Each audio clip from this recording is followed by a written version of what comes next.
Counselor and the Chair of Public Safety and Criminal Justice. I'm joined with my colleagues by order of appearance, but first the sponsor, President Campbell, my colleague from Allston Brighton, Councilor Siomo, and my colleague from South Boston, Councilor Ed Flynn. I want to remind everybody this is a public hearing being recorded and rebroadcasted on Comcast 8, RCN 82, and Verizon 1964, and also online, cityboston.gov page. Please silence your cell phones and other devices. We'll be taking public testimony.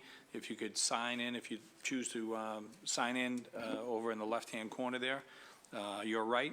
And please put your name, affiliation, and residence, and we'll be limiting comments to a couple minutes to make sure that everybody here at the hearing is able to be heard. Today's hearing is docket number 0143. It's an order for a hearing to discuss the possibility of creating a traffic enforcement unit within the Boston Police Department and exploring the pros and cons of installing traffic enforcement cameras. Today in front of me, we have my good friend, Commissioner Gina Fiandaca from Boston Transportation Department, as well as Superintendent Kevin McGoldrick from Boston Police Department. Thank you both very much for coming. I'd like to first have the opening statements from the sponsor and the City Council President, Councilor Campbell.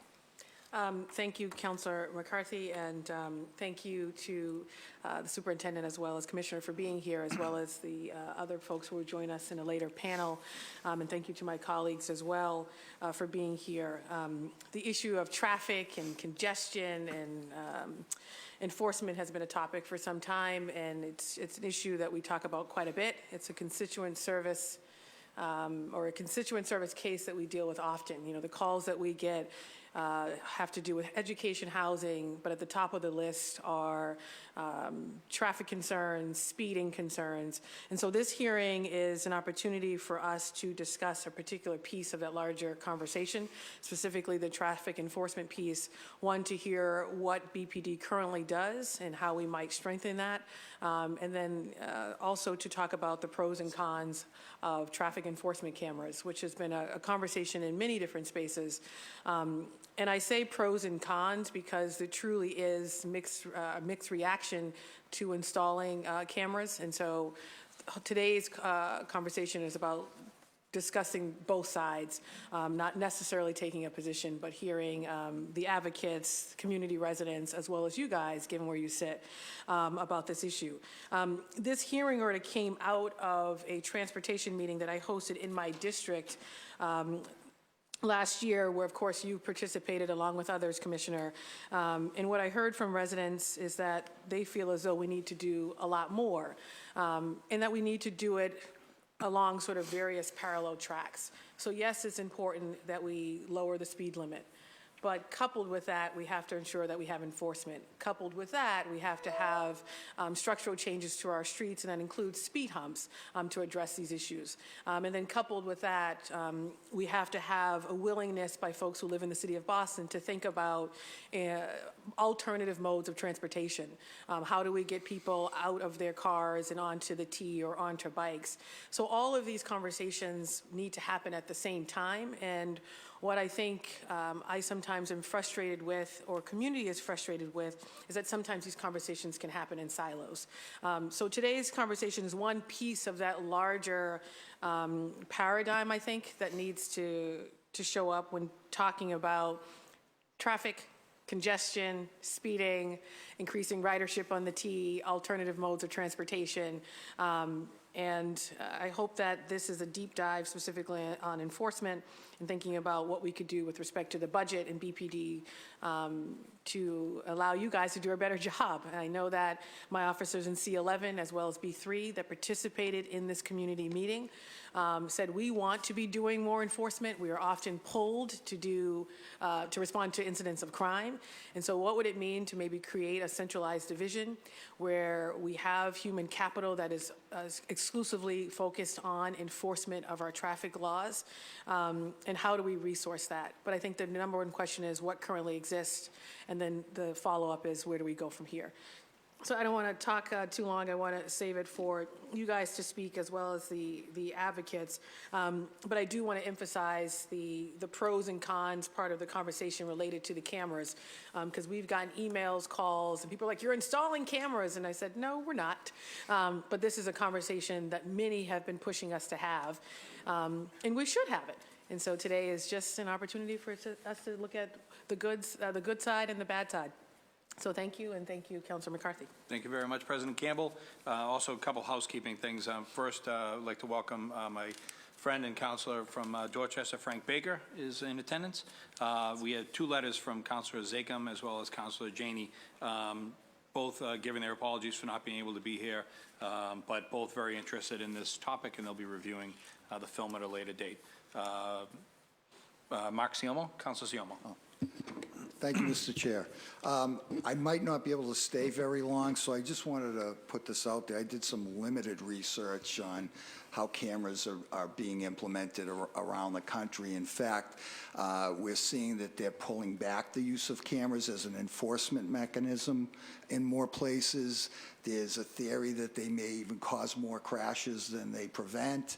But I think that we have cameras on many of our worst intersections in the city. I know in Alston Brighton in particular, all through the Washington Street corridor, all the way down Comm Ave, all the way from the Soldiers Field Road up through Cleveland Circle.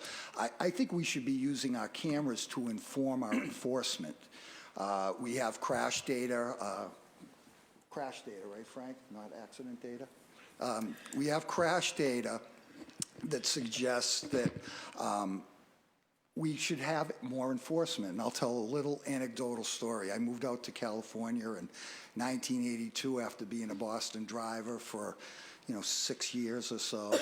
And my first few months there, I must have got 3 moving violations. I took a left-hand turn before all the traffic coming towards me wasn't, we tend to rush through. You can't do that in California. You can't go over the striped lines. There was an enforcement officer everywhere I went. I thought they were stalking me.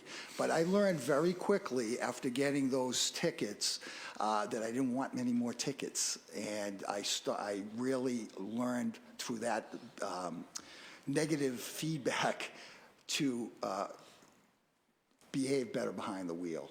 I think we still lack enforcement, and we really need to make our streets safer. And the best way to do that is to make sure we enforce better.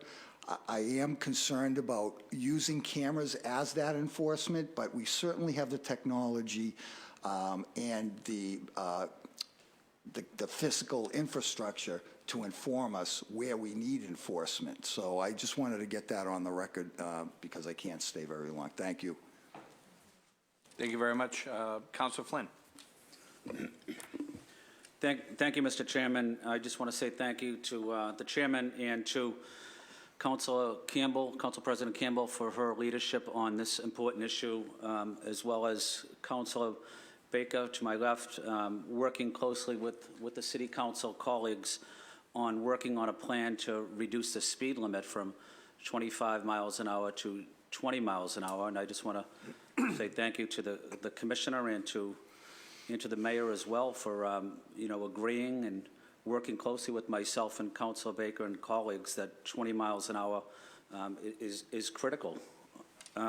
Following a series of serious and fatal accidents or crashes last summer, I recommended a 12-point Safe Streets plan that included reducing the speed limit in our neighborhoods, speed humps, raised crosswalks, repainting crosswalks, road diets, curb extensions, rapid flash beacons to assist pedestrians, and greater enforcement. To me, this hearing is another extension of that, the enforcement of traffic violations in our city.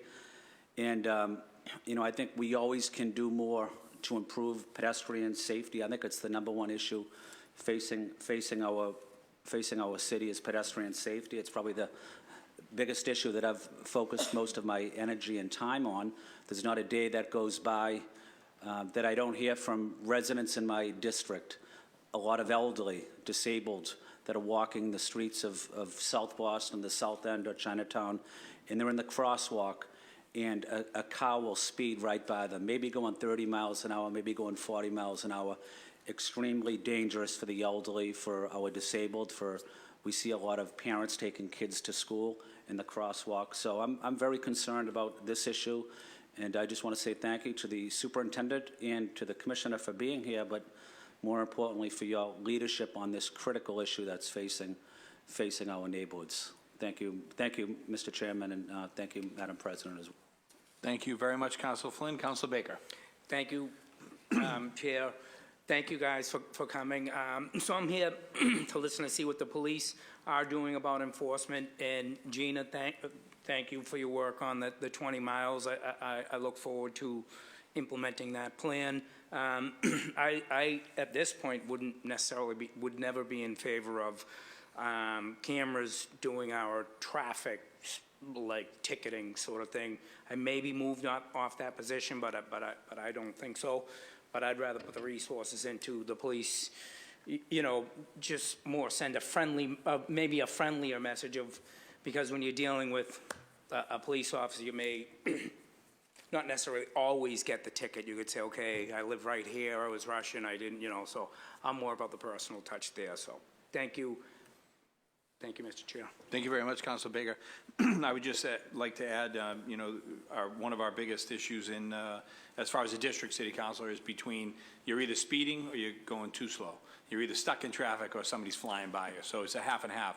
And what we found, is particularly in the High Park, Rosendale, Mattapan, District 5, is that the wayfaring devices they've gotten everybody off the highways and through our neighborhoods, off the main streets. You know, growing up in the city and working with the city of Boston now for 27 years, I always thought I was the only guy who knew how to cut through JP and pop out behind police headquarters. I thought I was the only guy who'd go up over Mission Hill and pop out at Wentworth. Everybody knows that because they punch it into the computer and they're sending them everywhere. That's a big issue we're having in my district in particular, and I know everybody else is having it as well. And I think part of the other issue that we're having throughout the city is the fact that previous CFOs of the city believe that they would rather have one police officer working 90 hours a week instead of two officers working 50 hours a week. And with 53,000 new units coming in by 2030, our city is swelling. We simply don't have enough officers, and we simply don't have the proper facilities to train enough officers. The police academy is in my district. It's an old, worn-down grammar school. It certainly isn't the facility that in my opinion, the greatest police force in the nation should be trained at. So we have a lot more issues to work with than just this is just on this issue. I get it, but you really can't build a better foundation unless you fix the foundation. You can't build a bigger house. So you know, until we start addressing that issue as well, it's going to be a big issue with BPD as they're getting ordered to third shifts now. We all have friends who are police officers, and hearing them, you know, missing family events because they're being ordered on third shift, they're exhausted. And we have to, as a city, we have the fiduciary responsibility to make sure that we have enough officers to cover the city. So I'll get off my soapbox. But before I hand it over to you guys, we were joined by City Councilor Lydia Edwards from District 1. Would you like to say hello? No?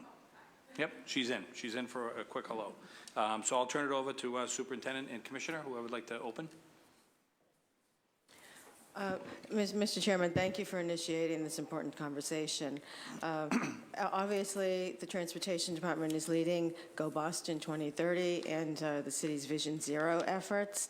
Much of what you, Council President Campbell, and your colleagues have discussed so far is so closely aligned with the mayor's objectives in Go Boston 2030. As far as traffic enforcement and reduction of speeds and roadway safety, we have a number of initiatives that the mayor has set forth in his initiatives. This this year, most importantly, is reducing the speed limit on our city streets to 20 miles per hour. We know that slower speed saves lives. We, in partnership with this body, reduced the speed limit to 25 miles per hour, and we are interested in pursuing how we reduce it to 20 miles per hour. This would be on our neighborhood streets. Currently, the Transportation Department has established safety zones in neighborhood slow streets areas and around schools where the speed limit is reduced to 20 miles per hour. We have rapid flash beacons that we use to alert pedestrians for safe crossings at unsignalized crosswalks. We are piloting LED pedestrian signs, and we have speed feedback boards, which are very effective in a lot of our neighborhoods. Traffic enforcement cameras sort of fall into the category of as much of deterrence as an enforcement tool. But clearly, there's a lot of partnership with the Boston Police Department and this body, and conversations that we'd like to have in terms of how we work together to ensure our safe roadways. So for the enforcement aspect for the Boston Police, I noticed that there was a Globe article that was referenced, and just to touch on a few things that were mentioned there, they had somewhere around 20,000 moving violations issued, and they did some comparative analysis with neighboring jurisdictions and even with New York City. So just to give a little context to that, I don't know what their definition of moving violations encompass. Maybe it was just speeding, but our numbers are not 20,000. It was actually for 2018, it was 100,022 moving violations that were issued. And the way we go about issuing moving violations and doing traffic enforcement in general in the Boston Police Department is each district fields on at least 2 shifts a traffic car. They call it a Tango 55 car. And basically their entire primary role for that shift is traffic enforcement. And at the district level, that's driven by the captain's priorities, which is, as you've mentioned, it's through the community input, so that the community members, whether it's business owners or residents, will discuss at meetings, whether it's just calling the captain or community meetings, what they see as problem areas, and the captain will direct his supervisors to ensure that the Tango car is focused on those areas. In addition to that, we have a motorcycle unit, which is not as robust and no longer just as focused on traffic as it used to be, because it also comprises some of the tactical teams, which have taken a larger role over the past decade or so. But we do have motorcycles that augment, often at the request of the district captains or proactively based on whatever availability they have, and they do significant traffic enforcement as well. So that's primarily how we do enforcement on a regular basis. There's also a number of grants that come primarily from the state and federal government to target distracted driving or OUI enforcement type of activities. We don't do roadblocks. We just do a regular traffic enforcement. It's supposed to be geared towards the requirements of the grant, but those also augment what we do on a regular basis. And there's crosswalk enforcement as well that happens coordinated with a few different units every. I think it's done weekly in most districts. So that's the backbone of our day-to-day traffic enforcement regime. Thank you very much, Superintendent. We've been joined by my good friend from District 6, Councilor O'Malley. Would you like to? No, get right into it. No, we're going to get right to it. I just have a couple quick questions. Do we give tickets for? I know we give tickets for blocking the box. Do we have any stats on that? Do we have any stats on texting tickets? And do we give tickets for jaywalking at all? Because I think that whether you're walking, riding a bike, riding a scooter, soon to come, a car, everybody's got to pay attention. And I know plenty of times where people who have their heads down in their phone and they're walking right across the middle of the street, not in a crosswalk, not even close to being a crosswalk, or they're walking across a green light. Are we allowed to give tickets to the jaywalking? Because I know in other cities, and then you guys can go, you can answer all of them. I know in other cities, when Councilor O'Malley and I, Councilor Baker, we were up in Vancouver, literally, nobody I mean, we could look down the street, there wasn't cars for a mile, but if that hand was up, nobody was moving. It was the craziest thing, where here in Boston, we'd all be running across the street. So jaywalking, texting, and blocking the box. I've never seen a jaywalking ticket in my 29 years on the police department. I believe it's still on the books. I think the fine is $1. I think it would be certainly worth looking at, but I would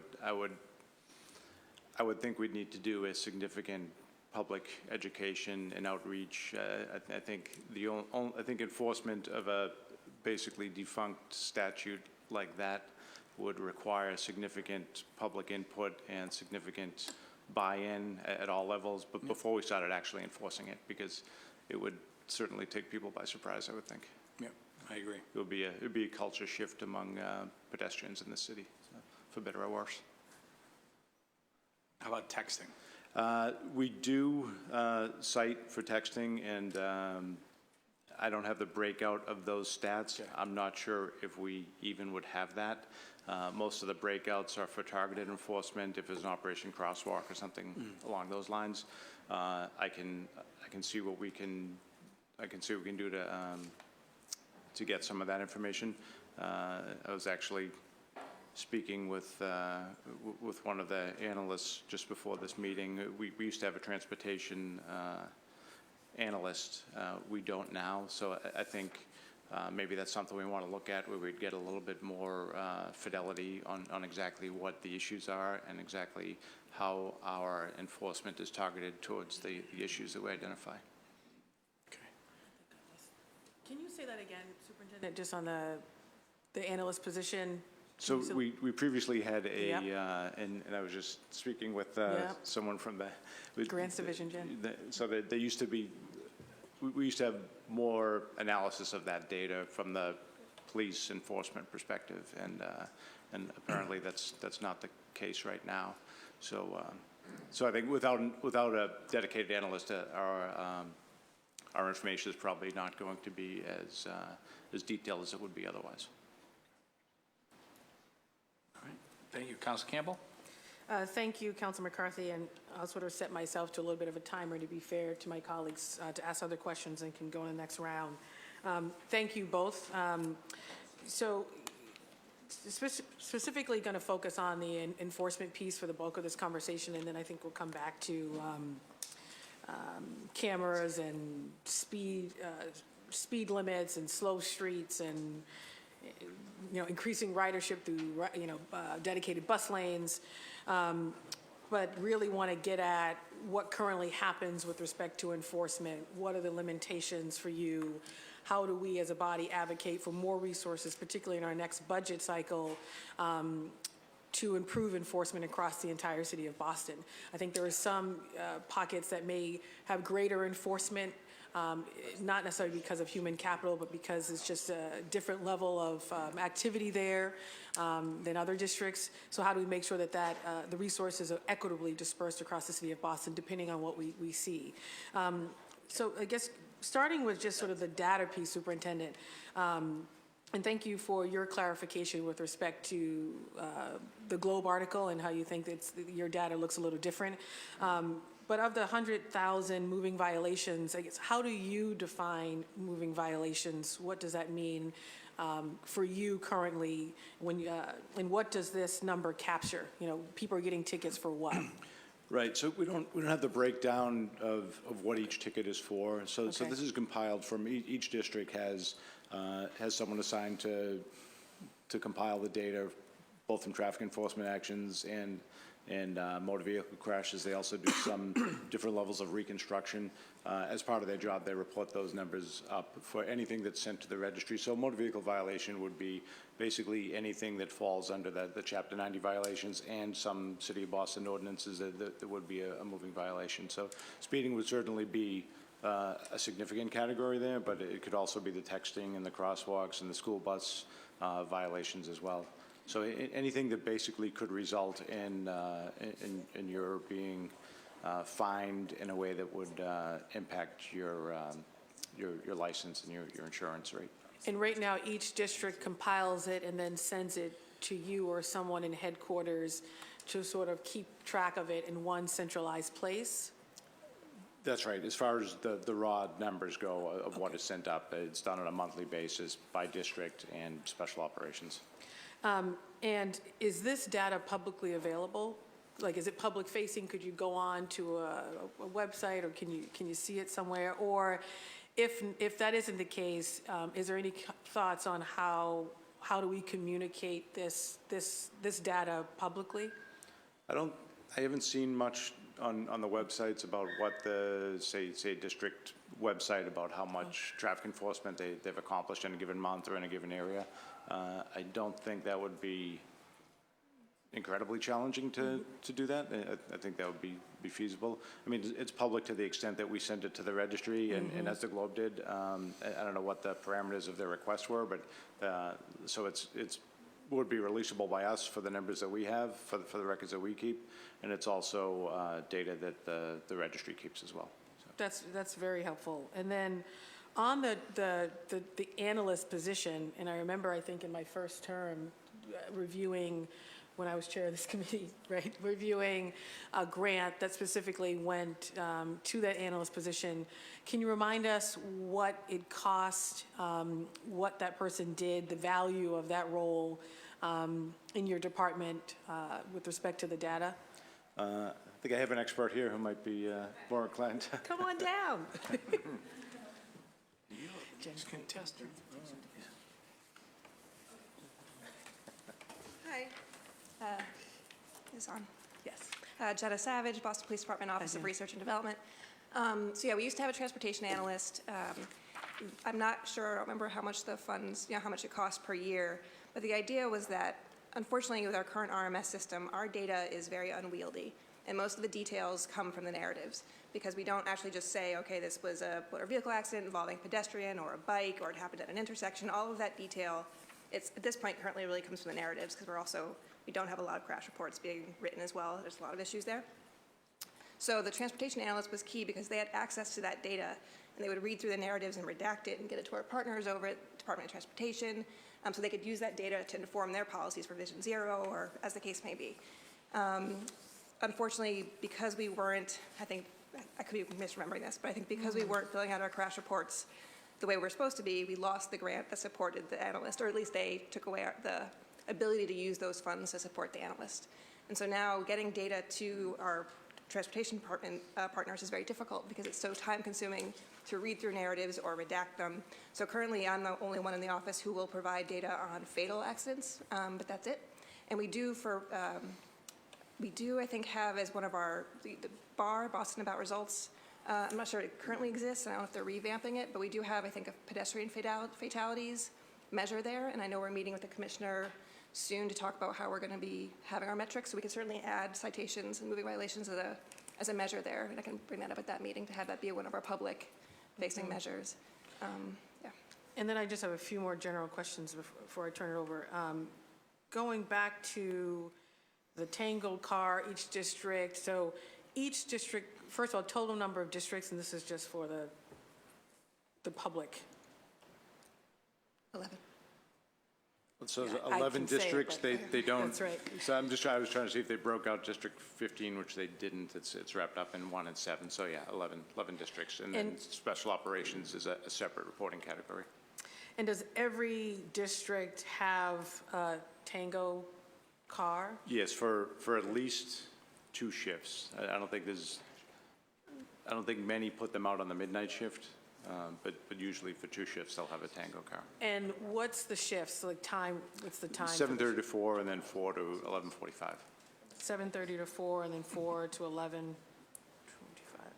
And what's the total number of officers? Is it the same? They're all single officer cars at the Tango 55. Okay, so single officer. And they're covering, what's the average size of a district? I think about C11, B3, B2, vast. It is, yeah. I mean, one officer just dedicated to that would could pick any number of hotspots and probably still not hit them all on a given district. And then my last question before turning it over, what's the cost associated with, so, you know, there's clearly a vehicle, Tango vehicle, one officer in there, 2 shifts. What's the average cost, or is there a sense of what, is there an estimate you could give us in terms of the cost of that individual and that unit, for lack of a better term? Primarily the cost of the officer. I mean, Okay. there's nothing, they do have dedicated cars, but there's nothing special in that traffic enforcement car. I know some departments, the state police in particular, have electronic ticketing, which is much faster, much more efficient, and that can cost, I've seen ranges of, you know, $2,000 to $7,000 per car, but we don't have anything like that. It's just a regular police car, so it's really the cost of the officer primarily. And do we have a sense of what that number is, or does it vary by district? No, it'll vary slightly by the seniority of that officer and his education level and things like that. Somewhere, I would guess somewhere around 80,000-ish. And I'll come back, I'll save my questions for the next round, to be fair to my colleagues. Thank you. Thank you, Counselor. Counselor Siomo? Thank you. Could you speak a little bit more about how Tangos, those units are actually deployed? Like, what information do you use to deploy them? And let me preface this by saying we've had an increase of the number of speed boards, I'm sure throughout many districts, but particularly in Austin, Brighton, they provide some great information about speeding in particular and counting of cars in particular. And I know that the D14 district has used them a lot and have actually responded to many of my requests in hotspots. So I guess, what do you use to inform the unit, the Tango unit, to where they should be? Is it, you know, call-ins or 311s or? That could probably be part of it. I would say it's primarily the captain's feedback from his community service offices, from the meetings that they have. And, you know, anyone that works a given district long enough knows where a problem red light is, or a problem stop sign, or a place where there's frequent accidents, or a place where people might get, you know, a T-station empties out at certain hours and people aren't, you know, there's congestion, or there's people that are trying to cross at the crosswalk and have to wait longer than they should. So I think there's a proactive aspect from the officer in that particular car, and then there's the leadership aspect of the captain and the lieutenants and the community service officers getting together and formulating a plan, which varies by, you know, whenever you're conducting traffic enforcement. If you do it day after day, eventually that place isn't the problem, it's someplace else down the street. So it does vary, but it's a combination of factors, and just taking the information that they get and combined with the proactive nature of the officer. So we don't use any information from the cameras that we have installed. So I guess the next question would be to the commissioner on, does our infrastructure, our cameras that are at many traffic intersections, have the ability to actually monitor violations without taking license plates for the ACLU people?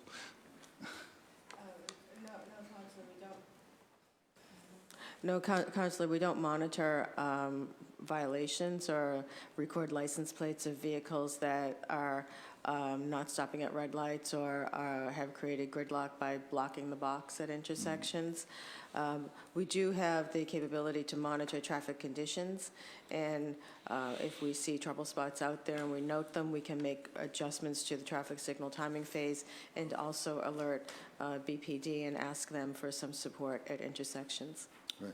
So what would it take to actually have the capability to monitor potential violation? I'm just for the sake of the argument, corner of Washington Market and Chestnut Hill Ave in Brighton, heavily trafficked area, has cameras. Could we trip them out to provide the kinds of information, blocking out the license plate, but just knowing how many violations occur during, you know, a day, a week? We'd have to explore that with some of our technology providers to see what capabilities exist in our camera systems. Mm-hmm. And finally, I got a jaywalking ticket in California too, but I didn't pay it. I'm done. They take it seriously out there, I understand. They really do. It was in Westwood. got a ticket. Counselor Ed Flynn. Thank you, Mr. Chairman, and I just wanted to follow up on Council President Campbell's comments on the transportation analyst position. You know, the city council is going, and the mayor's office is going into budget season now. Could you work with the city council and provide maybe some background information on that position? And maybe the city council can work closely with the police and with the mayor's office and try to get that money into the budget. It seems that it's not a lot of money, but it's invaluable information that could be helpful to almost everybody in the city. Is that something we can work on? Okay. Yes, Counsel. Okay. Commissioner, do we track all crashes in this, accidents in the city, fatal and non-fatal? And what do we do with that information so that we can, you know, prepare or to educate the public? So we do get that information from BPD. So that's what we were discussing in terms of the analyst being particularly helpful with us. Some of the crash reports are not available to us, so we don't know the circumstances. So we rely on BPD to provide us with that information as guidance for Vision Zero and our response to some of these incidents. Okay, also as part of that, just following up on that transportation analyst position, just on something similar to that, you know, as it relates to the budget process, could we also consider a robust public service announcement campaign, as the superintendent was talking about, educating pedestrians, drivers, cyclists? I think we all could benefit from a briefing on the rules of the road and giving people an idea of exactly what is expected of them and what the rules are, so we could make our streets safer. And if we're able to have a good public service announcement campaign, including social media, I think it could be helpful to the residents of Boston. We certainly support that, Councilor. Okay. And on my final question is, I do appreciate the work on reducing, or working with us on reducing the speed limit from 25 to 20 miles an hour. I think that's critical. I even think 20 miles an hour is still fast in many neighborhoods in the city. In South Boston, my elderly parents have custody of a special needs grandson. They're in the crosswalk, and people might be going 30, 40 miles an hour through the streets of South Boston. So, you know, this is something that is very important to me. I know it's important to you, but you know, whatever we can do to reduce the speed limit from 25 to 20, I think is critical to the public safety in Boston, pedestrian safety. Thank you. Thank you. Councilor Baker's gone, so Councilor Edwards. Thank you very much, and thank you for your testimony. I just wanted to walk through a little bit of other enforcement mechanisms. I don't know if the city is involved in them, but, and correct me if I'm wrong, these traffic violations, they're not civil, right? They would be criminal? Most of them would be civil. Most of them are civil? There are criminal violations, like certain violations would be criminal. Well, give me an example. If you're driving without a license. Okay. So the texting while driving, jaywalking. Civil, okay. And so my curiosity, I guess, is, so I had a constituent tell me that someone ran over their foot, right? Another person was there jaywalking. So I see it, I confront the person, I get the license myself. Where would I go with that information?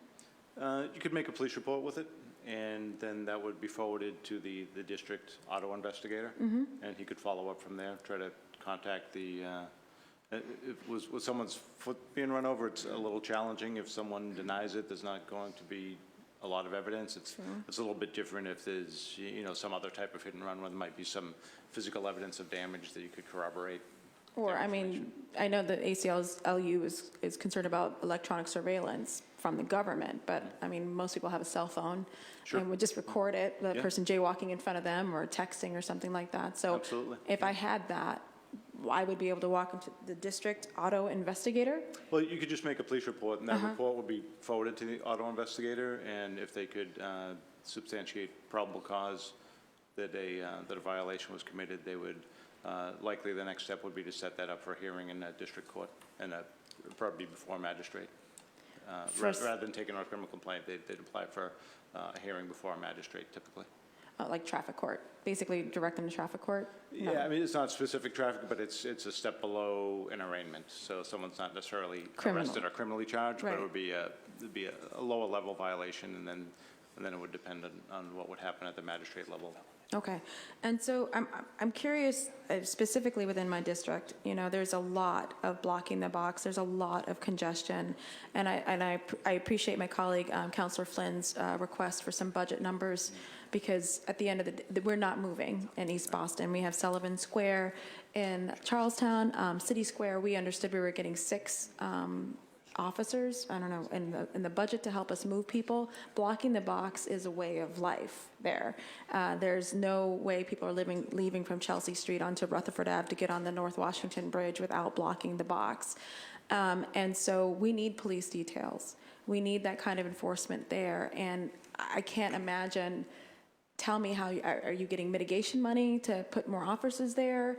How are we going to make sure folks can move? And I can't obviously forget Sumner Tunnel in East Boston, where I will give complete and total credit to the city police officers who have gone above and beyond to move traffic when their colleagues at the state level have not.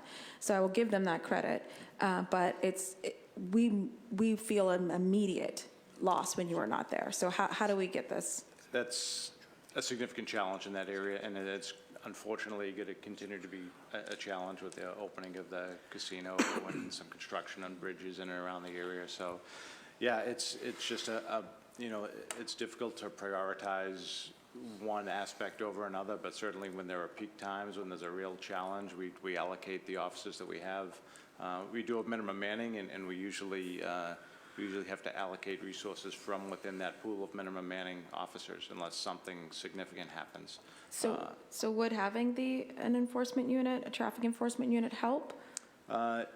It could be, I mean, it depends on what we mean by an enforcement unit, because the challenge is we're still taking those officers from somewhere. We're pretty much at minimum manning on every shift at every district. There's very rarely do we have extra officers working. Mm-hmm. So that leads us, as we get into, the busier time as we approach the summer, that's when we start ordering officers, either planned or unplanned, to work a double shift and sometimes more occasionally. So I'm just going to put it out there, and I'm sure my colleagues who, and thank you again for your leadership, by the way, Councillor McCarthy and Councillor Campbell for this hearing. I'd love to hear how there might be some sort of pipeline created for police officers through this traffic enforcement unit.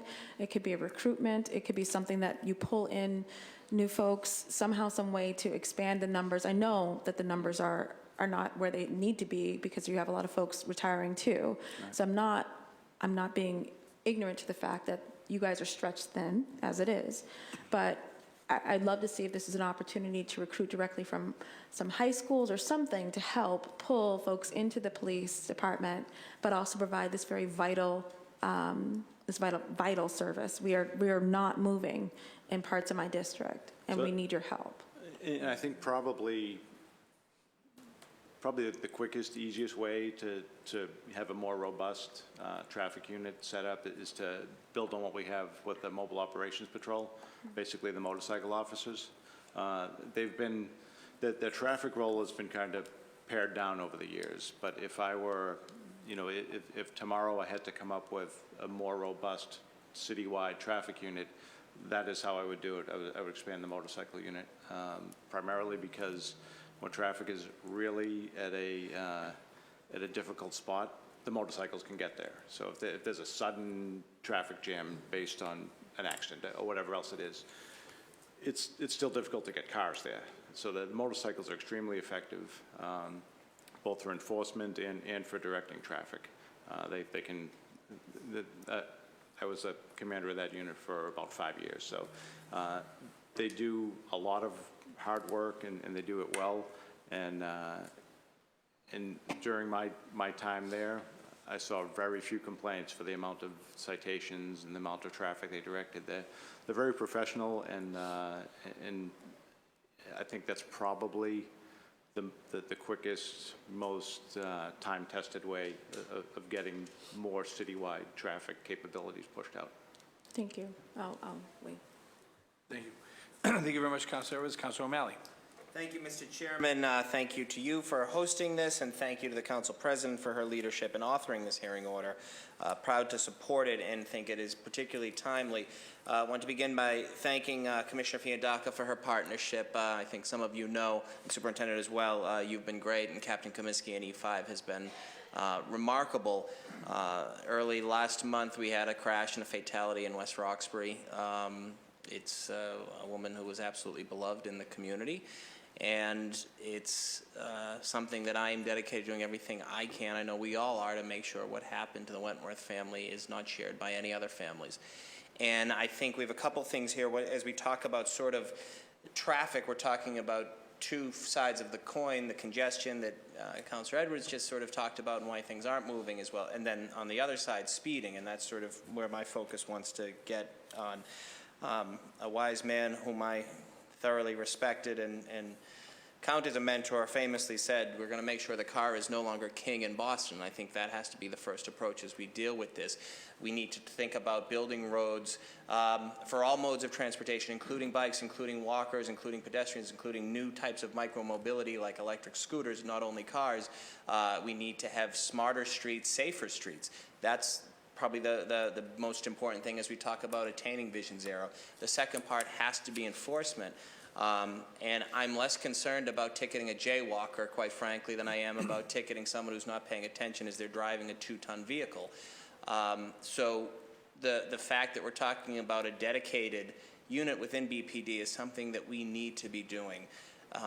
You guys do more, you guys and you women do more with fewer resources for a city that has grown by leaps and bounds, and we need to make sure through the budget process that we are able to allocate funds for new recruits. Having a dedicated traffic enforcement and speeding unit will be incredibly beneficial to the safety of all Bostonians. After the crash, in which Mrs. Wentworth was killed in early February, there's been essentially a stationed car at that intersection, a very busy, dangerous, treacherous intersection, and the number of citations for motorists not stopping in crosswalks has nearly doubled in just a month's period. That's a pretty remarkable statistic, and that's going to continue. And again, thank you, Superintendent, and thank you, Captain Comiskey, for your continued leadership on that. The second thing is, I apologize for being late. I know we're somewhat stymied by state legislation as it relates to traffic cameras, but I think we need to be having this conversation. Other cities, other countries have used these to great impact to help stop speeding, to help making sure that we have safer streets for pedestrians, for cyclists, for others, and I really think that, I know there's state law that prohibits it, but this is a conversation that we have to have. Surely in 2019, we can both maintain security and safety and many concerns that I'm sure we'll hear from some folks have as it relates to data collection. Surely we can balance that with having safer streets and targeting those folks who speed in cars and are a threat to themselves and to others. So I guess, Commissioner, do you have any remarks on sort of the state legislation? Has the mayor weighed in on an opinion with that? Do you have any opinion on sort of speed cameras? Sure. The mayor has supported legislation in his legislative initiatives that include cameras at intersections to prevent blocking of the intersection, so don't block the box, as well as cameras that would be deployed with the stop arm of a school bus. So vehicles that don't stop when a school bus is loading or unloading would take an image of the vehicle in violation, and that would be a violation, both the cases assessed against the registered owner of the vehicle. So the image would be taken of the rear of the vehicle as it commits the violation, clear image of the registration number.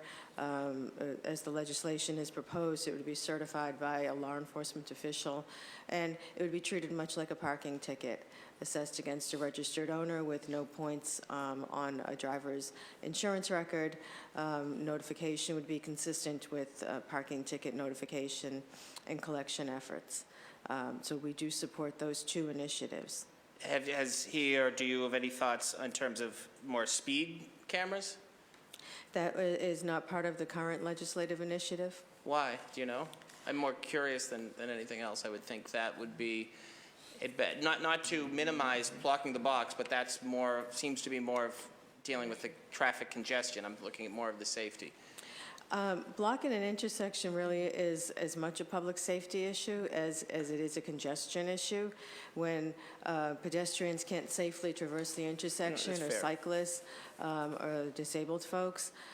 So this would be our foray into stepping up safety measures, utilizing enforcement cameras for that. All right, that's fair. That's fair point on blocking the box. I didn't think of it from that perspective. So is it right to sort of characterize the mayor's position as this would be a good first step, and the discussion around speed cameras would happen possibly after? At a later time, Okay. Councilor. And then, Superintendent, I know we've talked about, it is my understanding that we've used the cadets to sort of help manage traffic in the past. Is that correct, the cadet program for BPD? In the past, we have. I don't think the last couple of cadet classes have done much, if any, traffic, but and previously they had.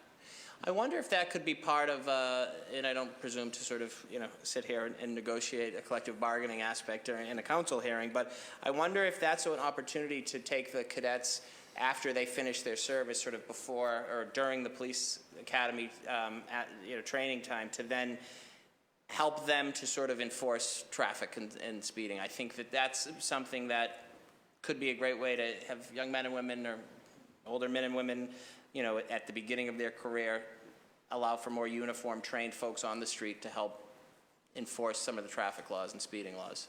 I think in certain circumstances, Yeah. there could be a role for them in traffic direction per se, but I wouldn't say traffic enforcement. I think traffic enforcement should remain a sworn, trained police officer. It can be, what we may envision as a routine enforcement action may not be quite that for the person behind the wheel who may have other concerns. Understood.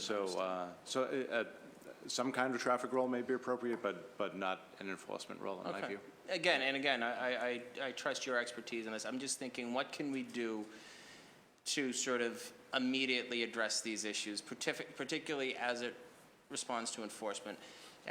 After the crash in West Roxbury, I held a community meeting alongside the commissioner and several colleagues, and it seems like 1 out of every 10 people mentioned lovingly Officer Kilduff, who for many, many years was a traffic enforcement officer in E5 and had written tickets for probably 2/3 of the room, but he was a reassuring presence. We don't have that anymore, and I know some of it is you guys don't have the capability to have that, but I would argue that we need to do that. And as the city grows, as we're seeing the population grow by such significant numbers, it is vital that we are able to allocate the funds to have a fully staffed traffic enforcement division and do everything we can to get those officers on the street. So I stand committed to working every angle I can to get there.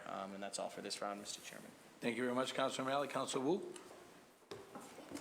Thank you, Mr. Chairman. Good afternoon. I apologize for being late. So if you have already answered or spoken to this, just please say you have, and I'll watch from the beginning. So from what I could piece together, there's a little bit of conversation about data collection and barriers to having it in the right format. Is there a timeline for moving to a place where there could be an automated sort of reporting in the standardized format? We are in the process of revamping our RMS system, the reporting system, and I think we're anticipating a rollout sometime around September. Got it. So the idea is, as part of that process, we're trying to streamline the accident reporting. I haven't seen any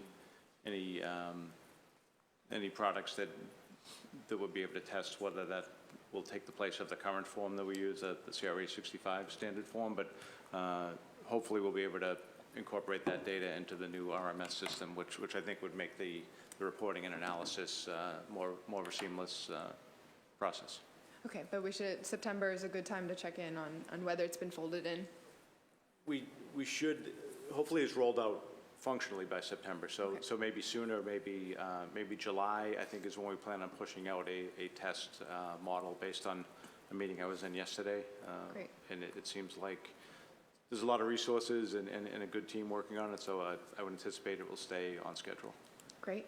And then I heard reference to that the department is essentially at minimum manning geographically, and so it's hard to divert extra resources, and there are certain places, for example, in West Roxbury where there is more intensive focus right now. But what if you had to put a percentage just on personnel hours kind of across the department that was going to traffic enforcement right now, what is it, under 10%? Is it under 5%? Yeah, well, I mean, as far as a dedicated resource, the Tango cars, and it fluctuates somewhat how many motorcycles on a given shift. It could be 4 or 6 unless they have an assignment. So if we have a dignitary that requires escorts, or if we have an event that requires cycles, which happens more as we get into the nicer weather. But if it's just a random day, then we might dedicate 4 motorcycles to traffic during the day and 2 at night. So it does vary somewhat. But in addition to those dedicated resources, all of the officers on patrol should see themselves as having a traffic enforcement role, and I believe they do. So in that sense, it's tough to quantify. So if you have a slow night and you're not handling an armed robbery call or a violent crime, then you'll have more opportunities to stop, Okay. red light violators. So. And just curious, is there any data or analysis on, how long does it take to do targeted enforcement on even just a street for it to kind of sink into the area? Or how often do you have to return this? For example, let's say either Center Street or Tremont Street or somewhere else where there's some issues either with crosswalks or speeding.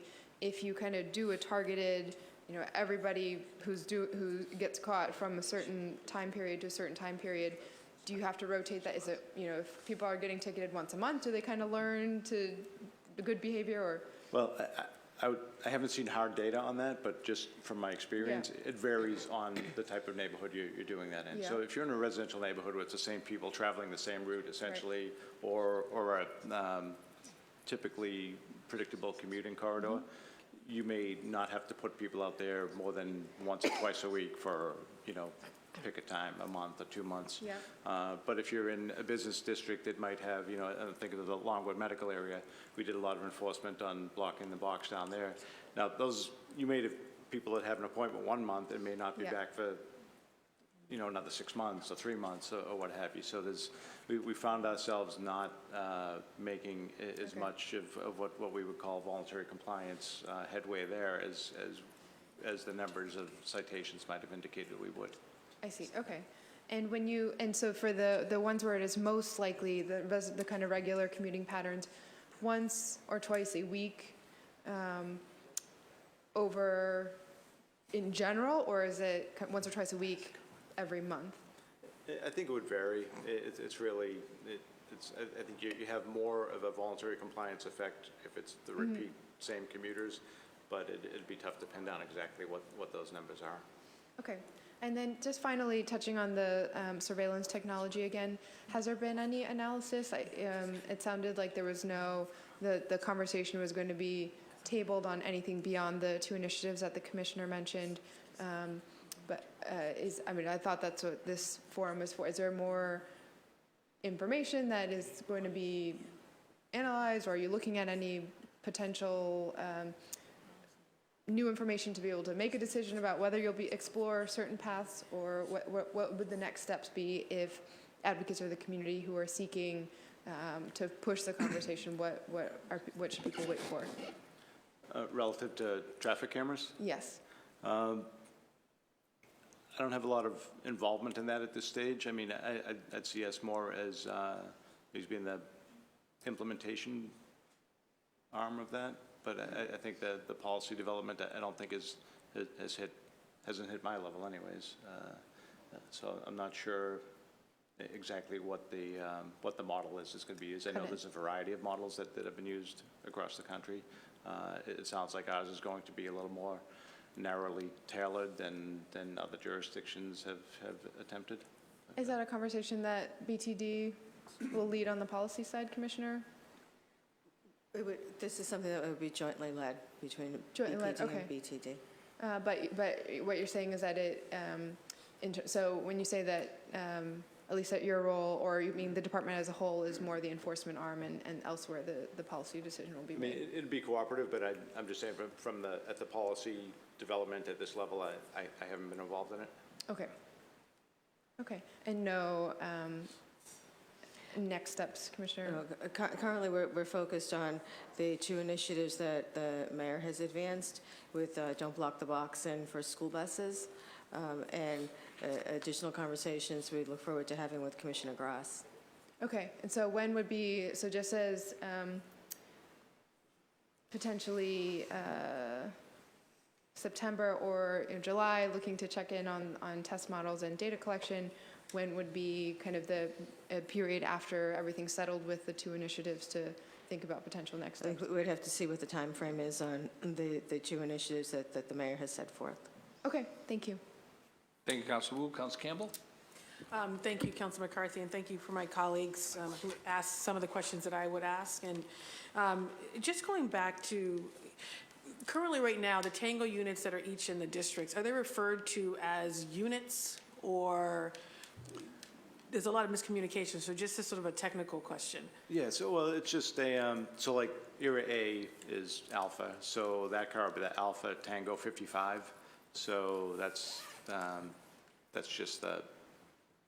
It's helpful, I mean, just because in conversations with some officers, including some folks from, Patrolmen's Association, others, about the enforcement piece, using the term division versus unit. So, we were looking to create something that is central, that is well-staffed, resourced, has enough human capital to respond to the traffic and all the other concerns related to moving violations from this division, right?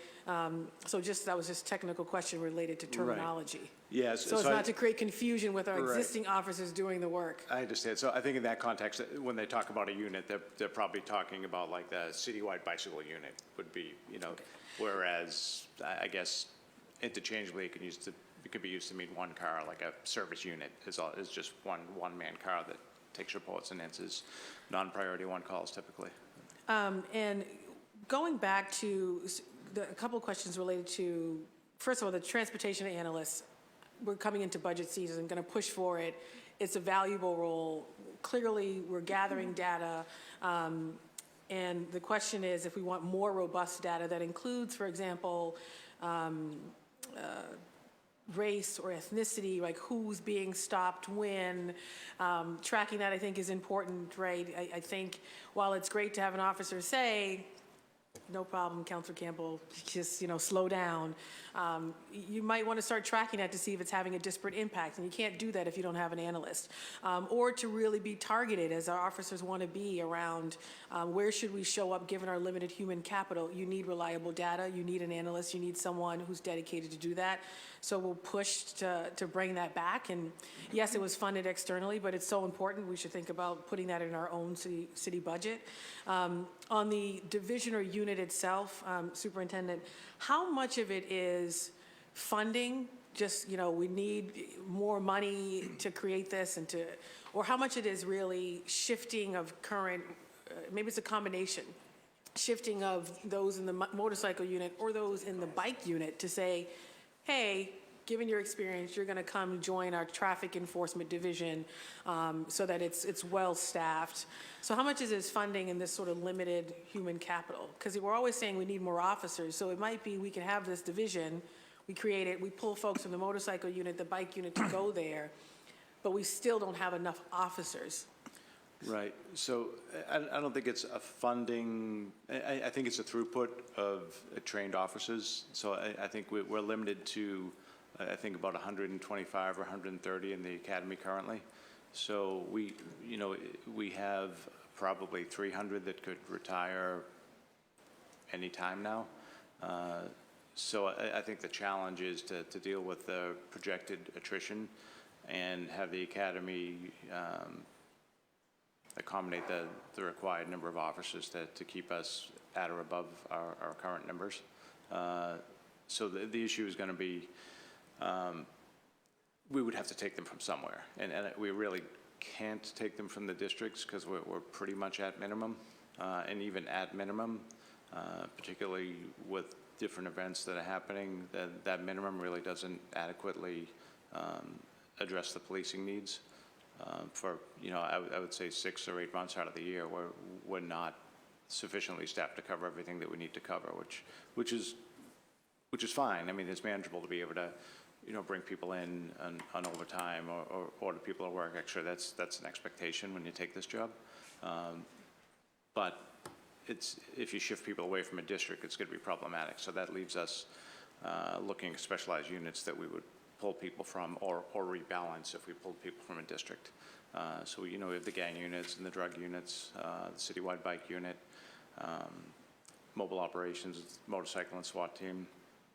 So there's training factors for, for all of those units. If people have experience and training that we've invested in a particular unit and then we reallocate them to a new unit, then, what capabilities have we given up on one area to replace with another? So, and that's, like any kind of organizational leadership, there's priorities that need to be considered, and staffing has to fit those priorities. And we know this is obviously a priority. I mean, we got emails just for this hearing talking about speeding cars or blocking the box, and or folks in my neighborhood, sitting on the street, literally, they're tracking the cars that are speeding by, and occasionally I drive home and I'll see an officer out there doing enforcement, even though he's not a part of Tango, he's just had some time, so he showed up. Which is common. I mean, Yeah.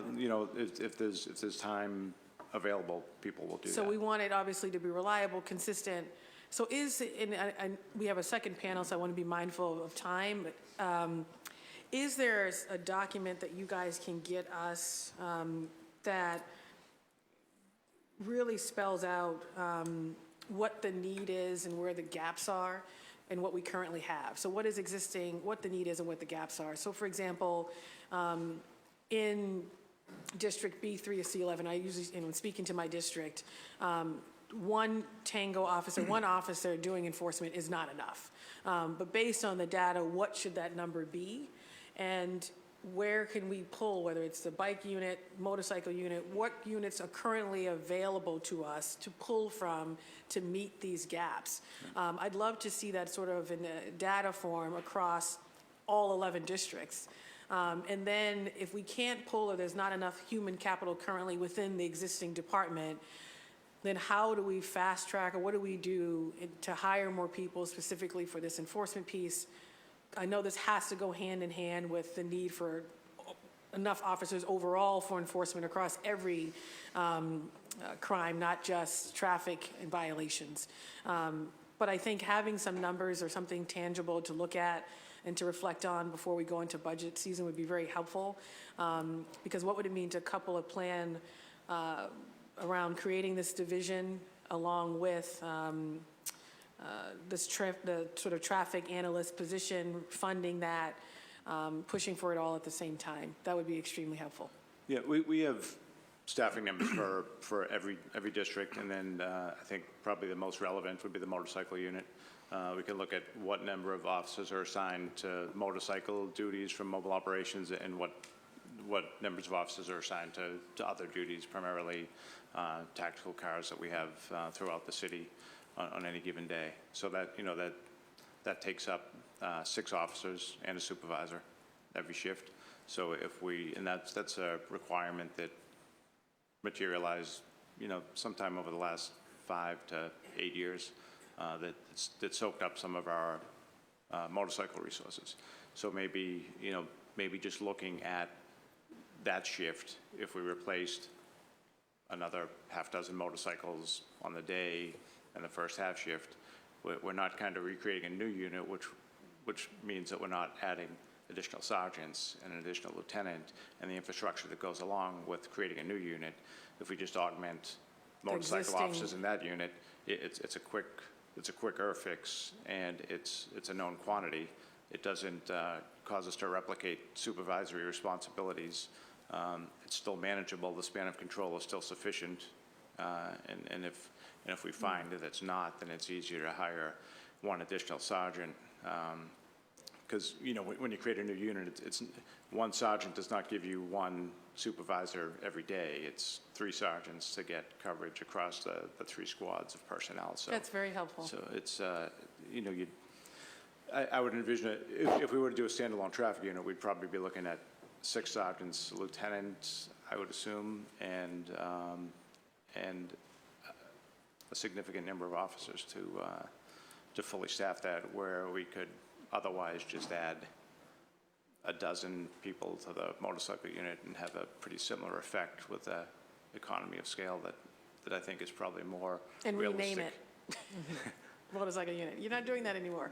And that's helpful, and especially as we think about other units or divisions or positions that are created, the community engagement office, Nora Bastion, all these folks can inform different pieces of this enforcement conversation. I mean, the campaign that Councilor Flynn was talking about, Bastion's team is charged with going out into community, engaging different populations of folks, but they could be engaging on this topic of Vision Zero, slow streets, traffic enforcement, what we're doing, what would it mean to pull them in and others as well?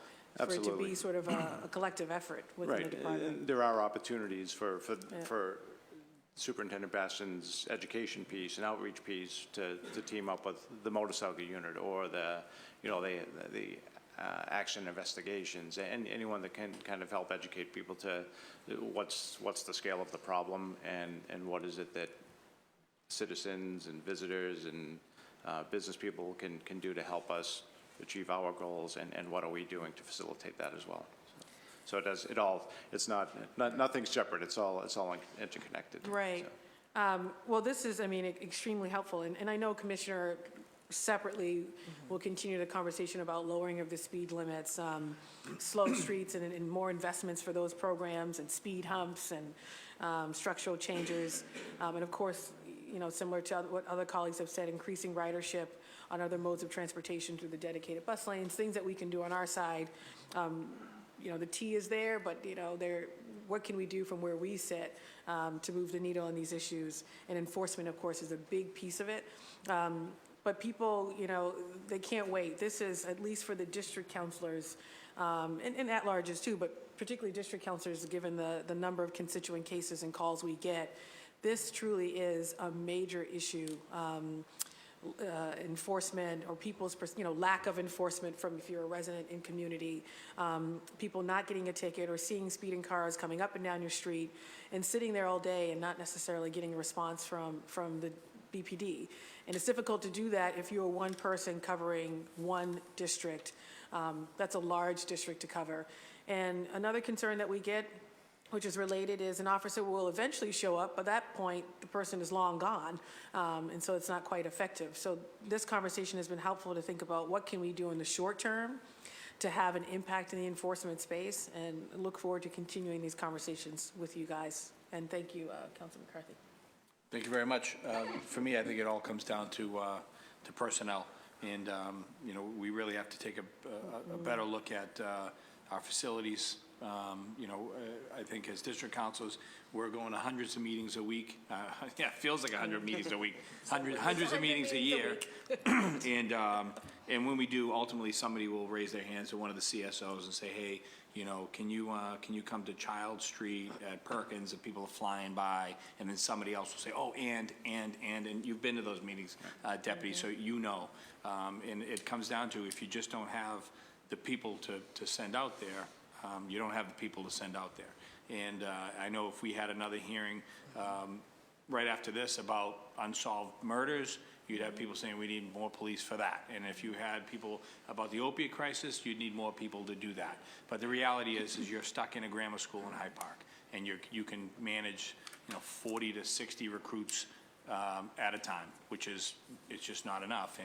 And as we move along further, there's going to be, I've looked at the data, I've looked at the numbers, there's going to be a lot of police officers retiring in the next 10 years. And we're going to need to make sure that our ranks are full of people who have a little bit of experience. And when you lose that much institutional knowledge, you have a department that is in jeopardy. So I'll continue to fight for more police officers on the street, and certainly a new facility, which is what I think we need to implement this. And as we attack the traffic issue, we need to focus on our Main Street business districts where people are walking. If they don't feel safe in the Main Street business districts, they don't shop in our local stores, they don't go to our local restaurants. That's troublesome. And then, of course, the school districts. Obviously, thank God we haven't had anything like that happen in a school district. But I look at the Conley School on Poplar Street, and Captain Gillespie and I talk about that all the time. He always has a guy down there, or I'll talk to Officer Conley, and he'll go down there himself and make sure that that's a kind of a windy turn where the buses park. And we all know, we all have those anecdotal anecdotes, to talk about dangerous intersections within our own district. So I appreciate your time. We'll go to the next. We'll go to the next panel now. So Deputy and Commissioner and Jen, thanks for coming down, and we appreciate everything you do every day. Thank you. Thanks very much. So the next panel will be Brendan Kearney, Stacy Thompson, Becca Wolfson, and Emiliano Falcone.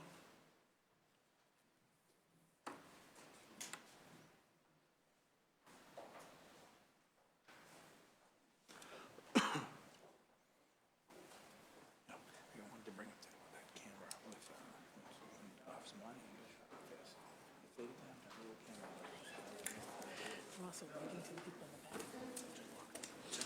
And the people back there, so I was waving to them. They didn't see me. Thanks. Oh, yeah. What happened? He's going to unlock the computer so he can break the first station. One moment.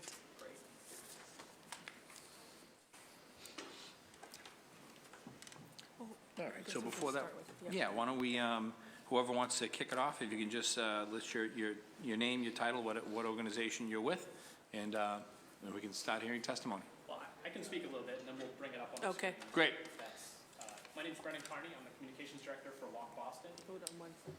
Sure. You turn your mic on. I think we're good. Perfect, Brendan. My name is Brendan Carney. I'm the Communications Director for Walk Boston. Thank you very much for having us here today to speak to you a little bit more about enforcement. I'm speaking as a representative of Walk Boston, but I'd be remiss to not point out the number of crashes that involve all modes of transportation in the city of Boston. I'm actually going to bring up on the screen the city of Boston's transportation website, the Vision Zero site. If you just go to, oh, look at that. Thank you, Carrie.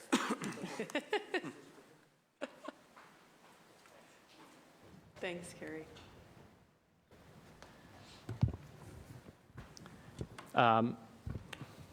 So is this mic on now? Great. So I just thought it would be important to kind of get a scope of why we're here today. We're trying to make it better for everyone to get around the city of Boston. And so since we don't have the good BPD data, we do have pretty decent EMS data. So the two things we're going to look at real quick is the map that shows, there we go. Well, we're first going to look at the crash report dashboard that gives the breakdown of month and year by mode. So this goes back to 2016. And so for pedestrian crashes, we've had an average of 783 crashes in the city of Boston over the last 4 years. That's more than 2 a day. People injured on the streets of Boston. People biking.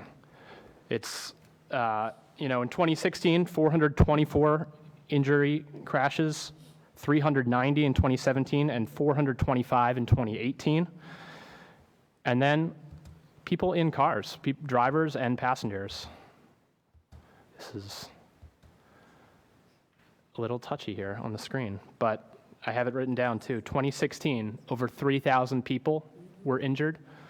2017, over 3,300. In 2018, over 3,200. So that's an average of 4,400 injury crashes every single year over the last 3 years in the city of Boston. The next thing I wanted to bring up is the crash map itself. So you can kind of see, let's bring it up from just this year. So actually just last year. You're already seeing it's heading all.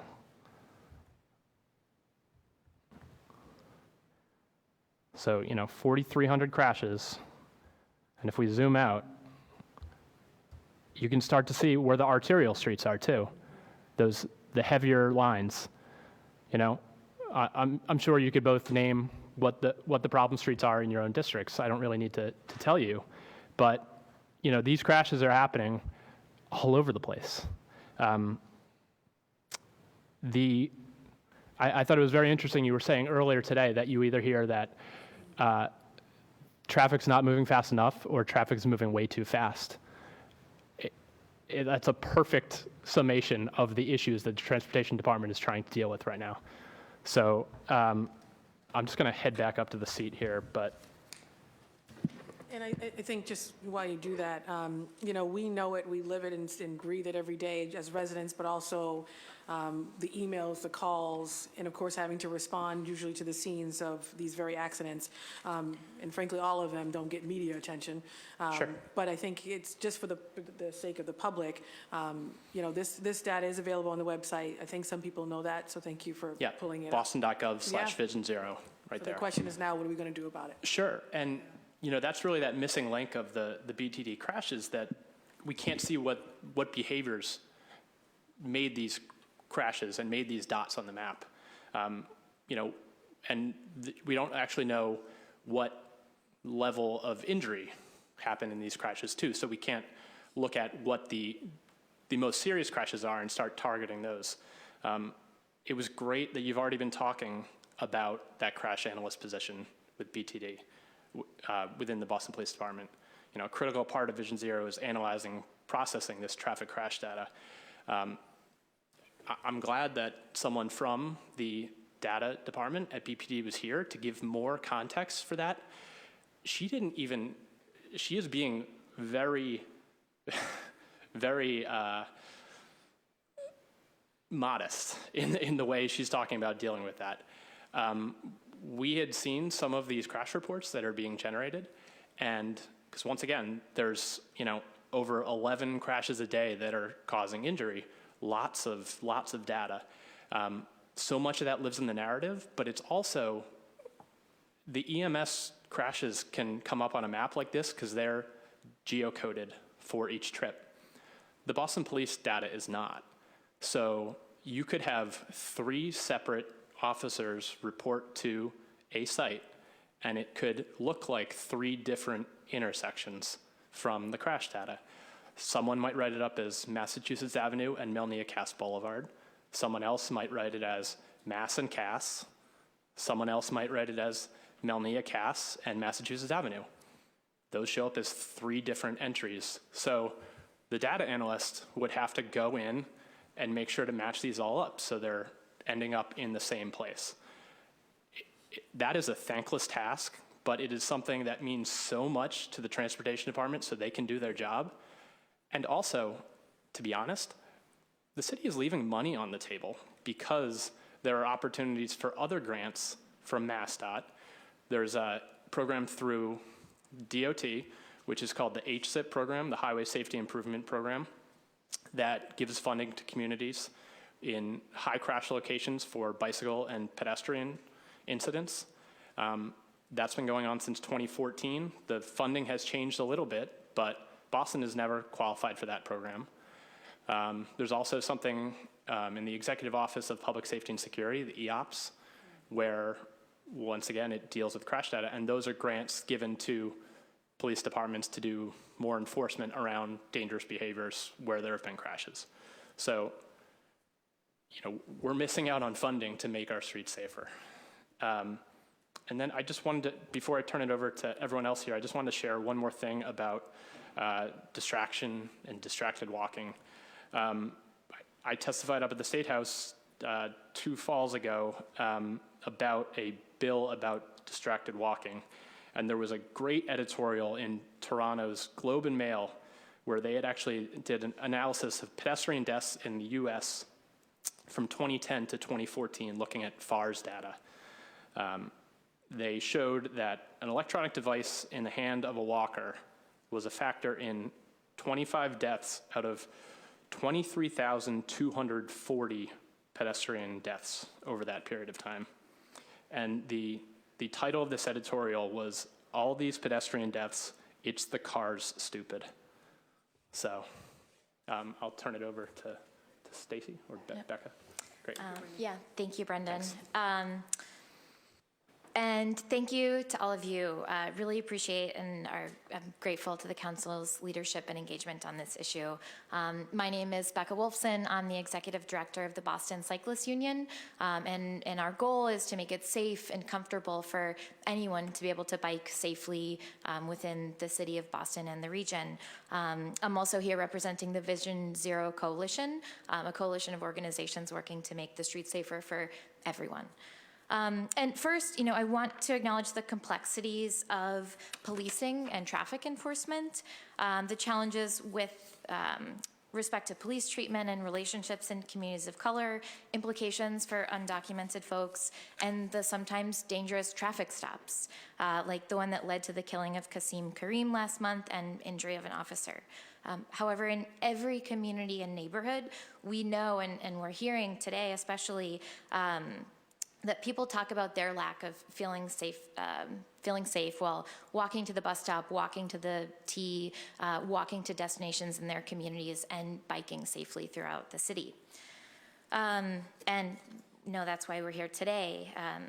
But at the same time, the level of enforcement that people want, that they talk about in public meetings, isn't sustainable, and it would be a much better use of the city's resources to change streets to be self-enforcing of lower speeds and to really focus on the most dangerous streets and the most dangerous behaviors with respect to enforcement. So as far as design can disincentivize behavior, we know that police officers can't be on every corner, and when designed better, we can force people to drive more slowly.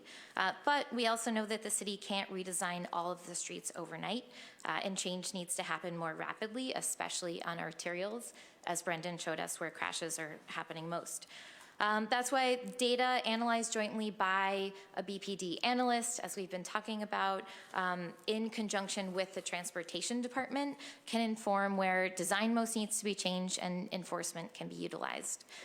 Again, with respect to enforcement, the most dangerous behavior should be targeted, and that includes speeding, failure to yield to a pedestrian in a crosswalk, and any use of intimidation of any use of a vehicle for intimidation or threat and intentional harm. And those should be treated with the severity they deserve. And we hear about all of these behaviors not being treated with that severity.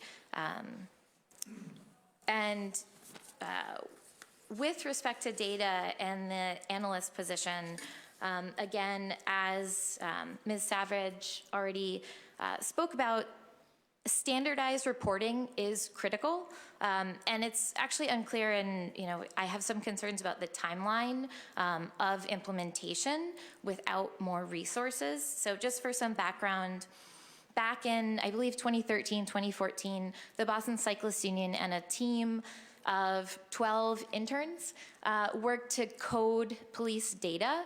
So looking at the narratives and saying, okay, the way this crash is described, it's a right hook, it's a dooring incident, so that they could see what types of design and enforcement interventions could be utilized. And after that process was completed in 2014, maybe 2015, the crash process was supposed to be transitioned at that time. And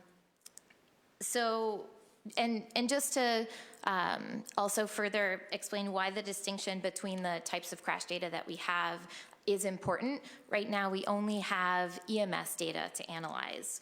And in every case of a crash, we encourage people to report the crash. And you may or may not be aware that cyclists are incredibly hardy.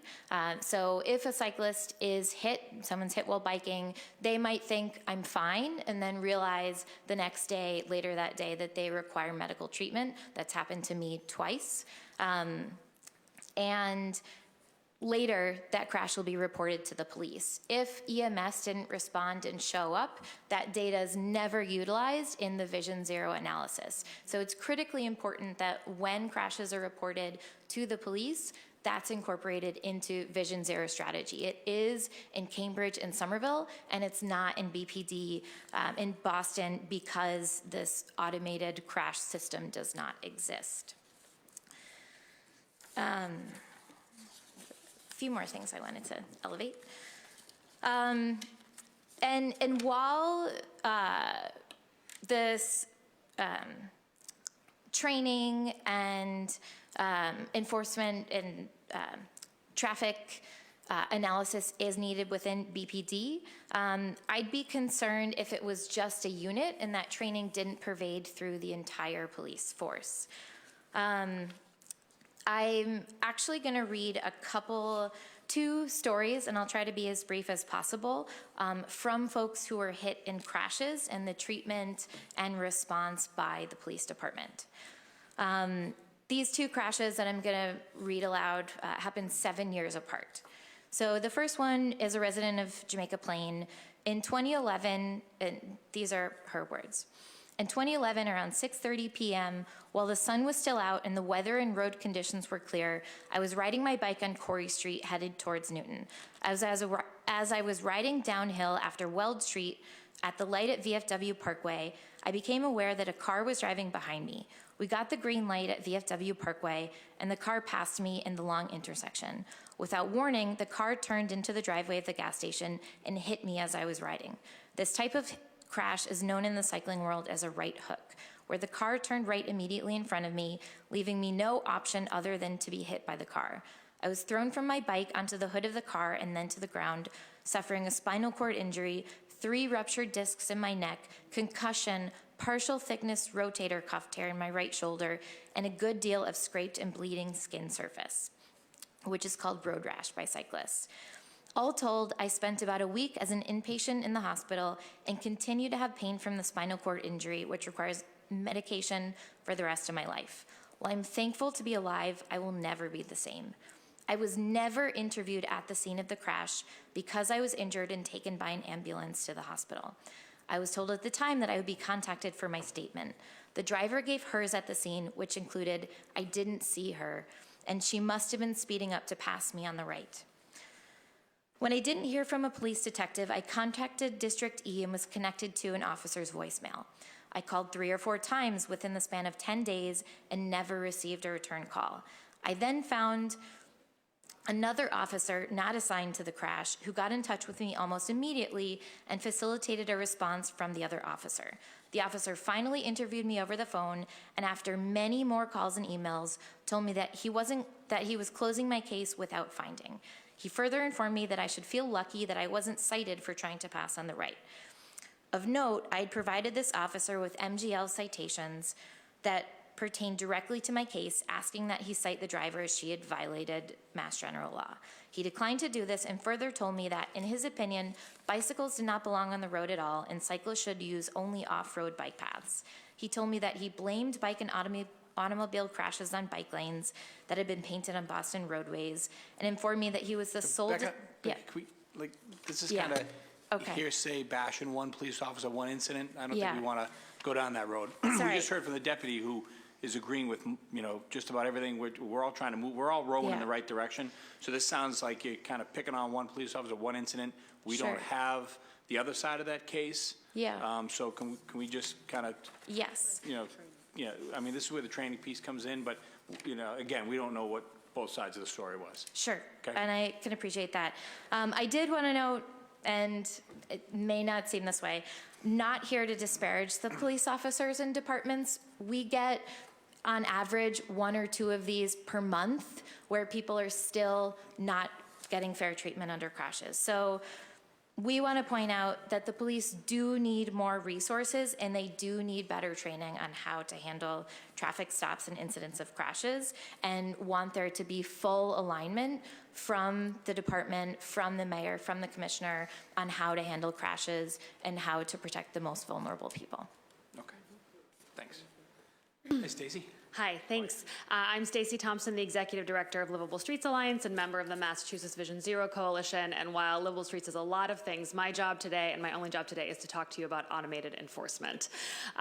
It's a complicated topic, and I know that there are members of the public who would love to provide their statements. So I'm going to go quickly, and I have 3 things to do today: to provide high-level context, to tell you what is happening at the State House, and to provide a couple of things that I do think the City Council could show leadership on to move this issue forward. So, the high-level takeaway is that given the number of crashes in Boston, we can't ask our police to be superheroes. There is no number of police officers that we could put on every corner to address this problem meaningfully, and we've talked about that. So, what we would say affirmatively is that when deployed properly, automated enforcement, specifically speed cameras and red light cameras, have been shown to effectively reduce unsafe driving behavior, the number of crashes, and the severity of crashes. And those 3 things really matter. For context, in the United States, red light camera programs exist in 388 municipalities, and speed camera programs exist in 137 municipalities.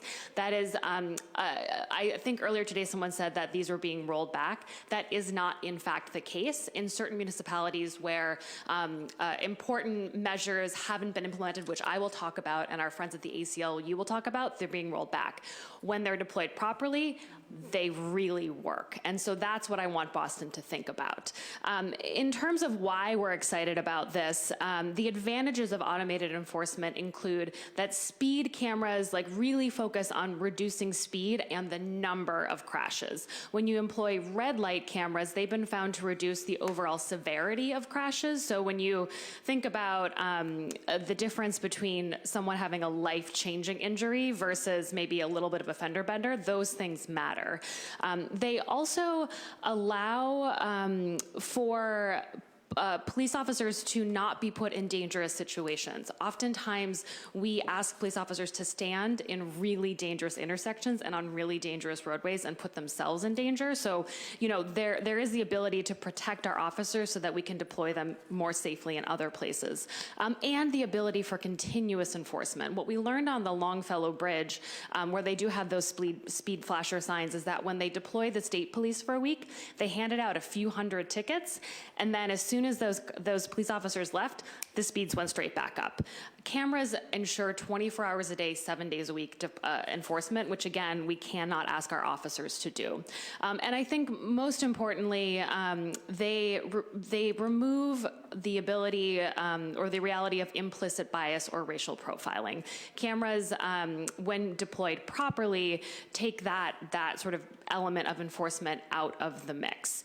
I do want to be real that there are concerns around automated enforcement, and if we want to take this approach, we need to consider them. First and foremost, there are contract issues, concerns that camera programs could be implemented just to bring in revenue. I'll explain why I think what we are proposing the State House moves around that. Privacy issues, which the ACLU will speak about more directly, but certainly concerns that camera data could be subpoenaed, that it's another way for the government to monitor. We do need to talk about those issues. And on the flip side of the equity coin, we need to be careful that that they are not overly implemented in communities of color, and that there are some good parameters to make sure that they're deployed properly, and that the fines don't cause undue burden. What we would say is that the point of automated enforcement is to not raise revenue. If you see really high fines, to us that's a problem. We want to change behavior, and having a consistent program with low fines achieves that. And for folks who have unstable housing, they may have trouble getting notice in the mail, so it's one of those equity components that we just need to be aware of. So what does this mean for Boston today? The commissioner mentioned that the mayor did propose a bill at the State House focused on block the box and school bus violations. There is a second bill that Senator Brownsberger submitted that the Vision Zero Coalition supports. It's SD 1461, and we can send you the full scope of legislation. We support it because it focuses on the most dangerous behavior, those being speeding and intersection red light violations. It also includes some of the safe holds that we think are really important, which means that the maximum penalty is $25 for a violation. I believe the mayor's is upwards of $200, which is an equity concern. The Brownsberger piece includes protections so that a camera can't take a photo of the front of the vehicle, so you can't actually see the person driving the car, which gets into some of the data and privacy concerns. It requires notification of the community, education.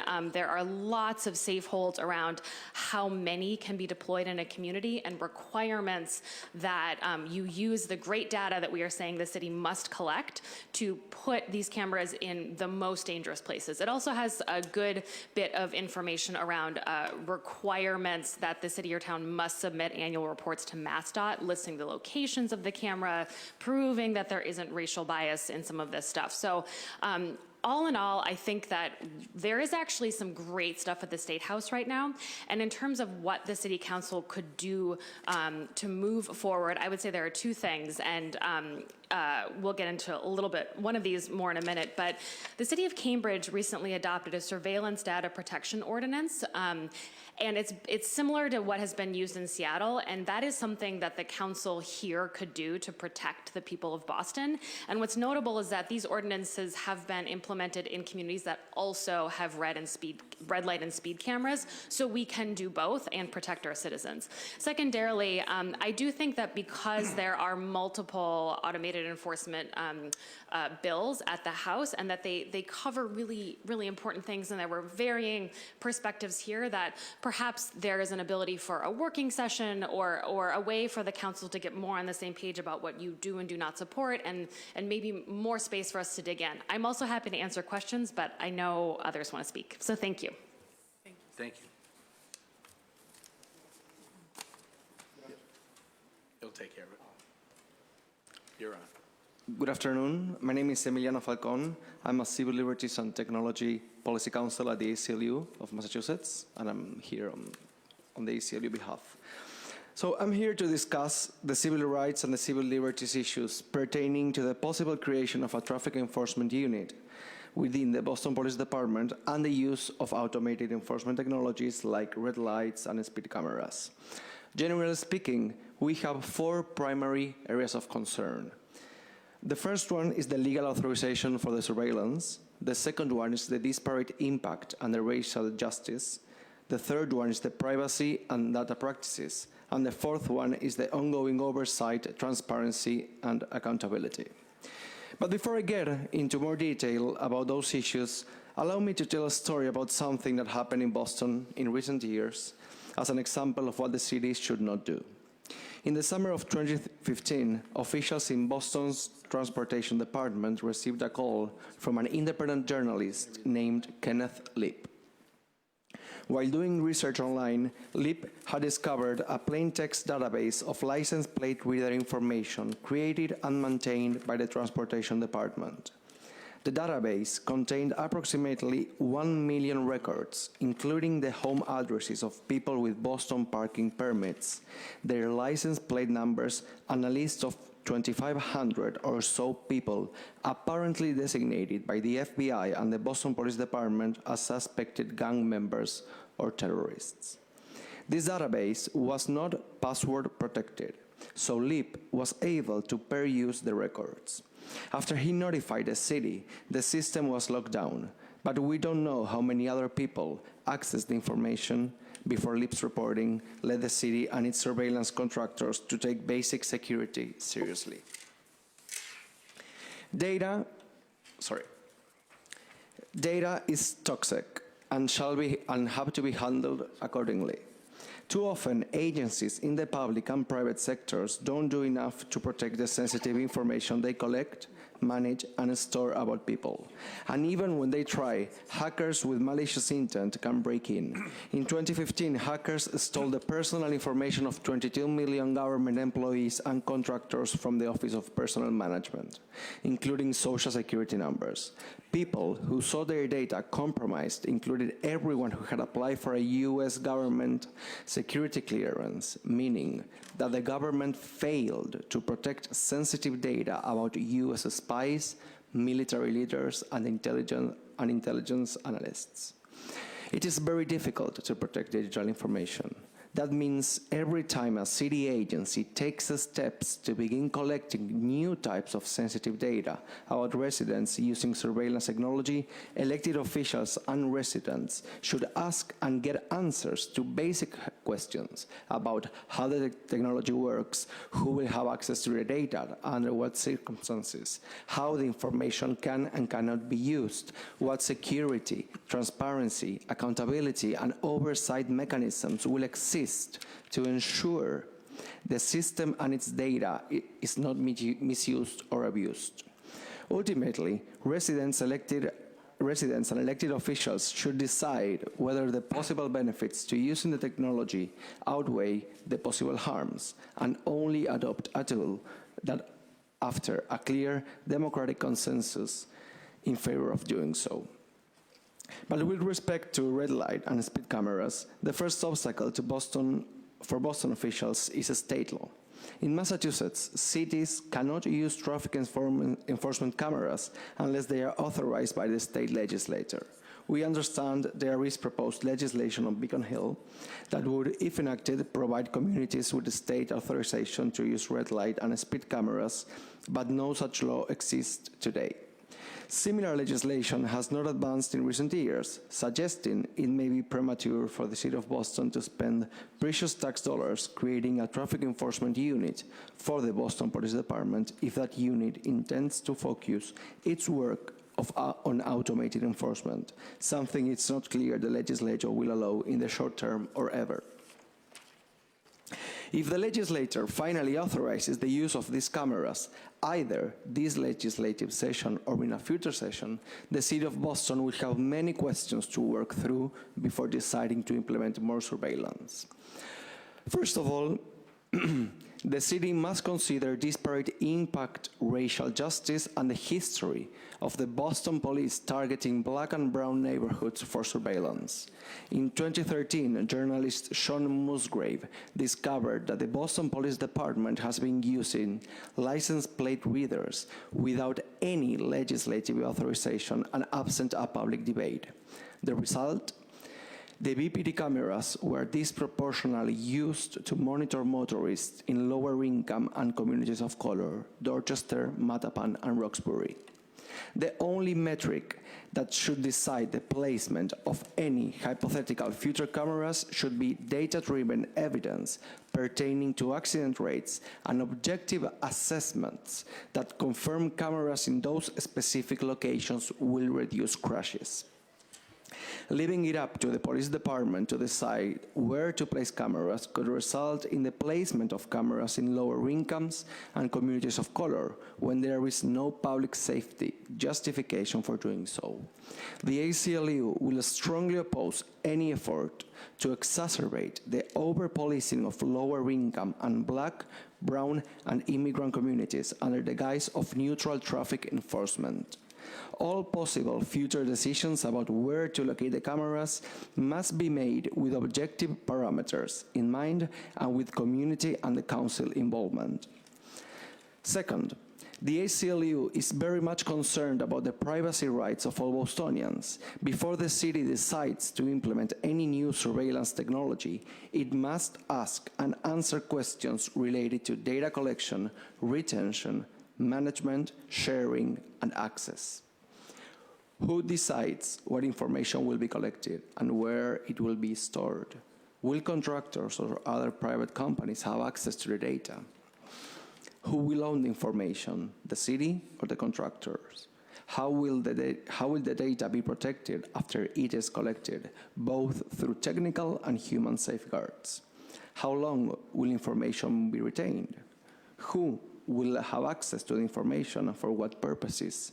How will the Council ensure the BPD is following the rules? Who will audit the system to ensure it is not being abused?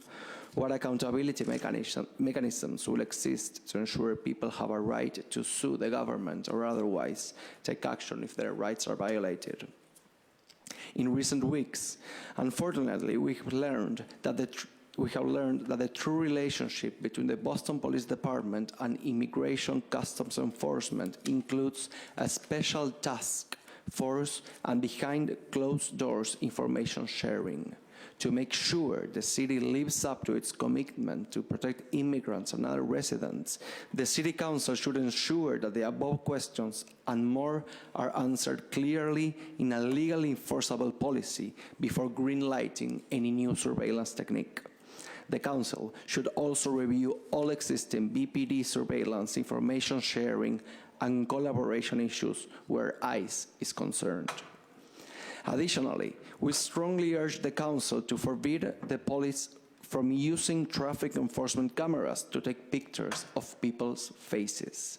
The Council should generally prohibit the BPD from using facial recognition, facial affect analysis, and other biometric tracking software in any of its law enforcement functions.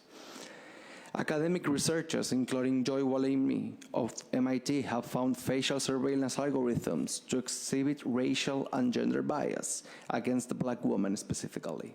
But even if these systems worked perfectly, they facilitate authoritarian modes of control and are therefore anathema to a free and open society and must be rejected. An essential part of the exercise of civil liberties is the freedom to be left alone. The use of traffic enforcement cameras in modern cities means the presence of yet more surveillance devices tracking our every move. Being watched all the time conspires against our core freedoms. And these issues are not going away, no matter what the state legislature decides with respect to automated traffic enforcement.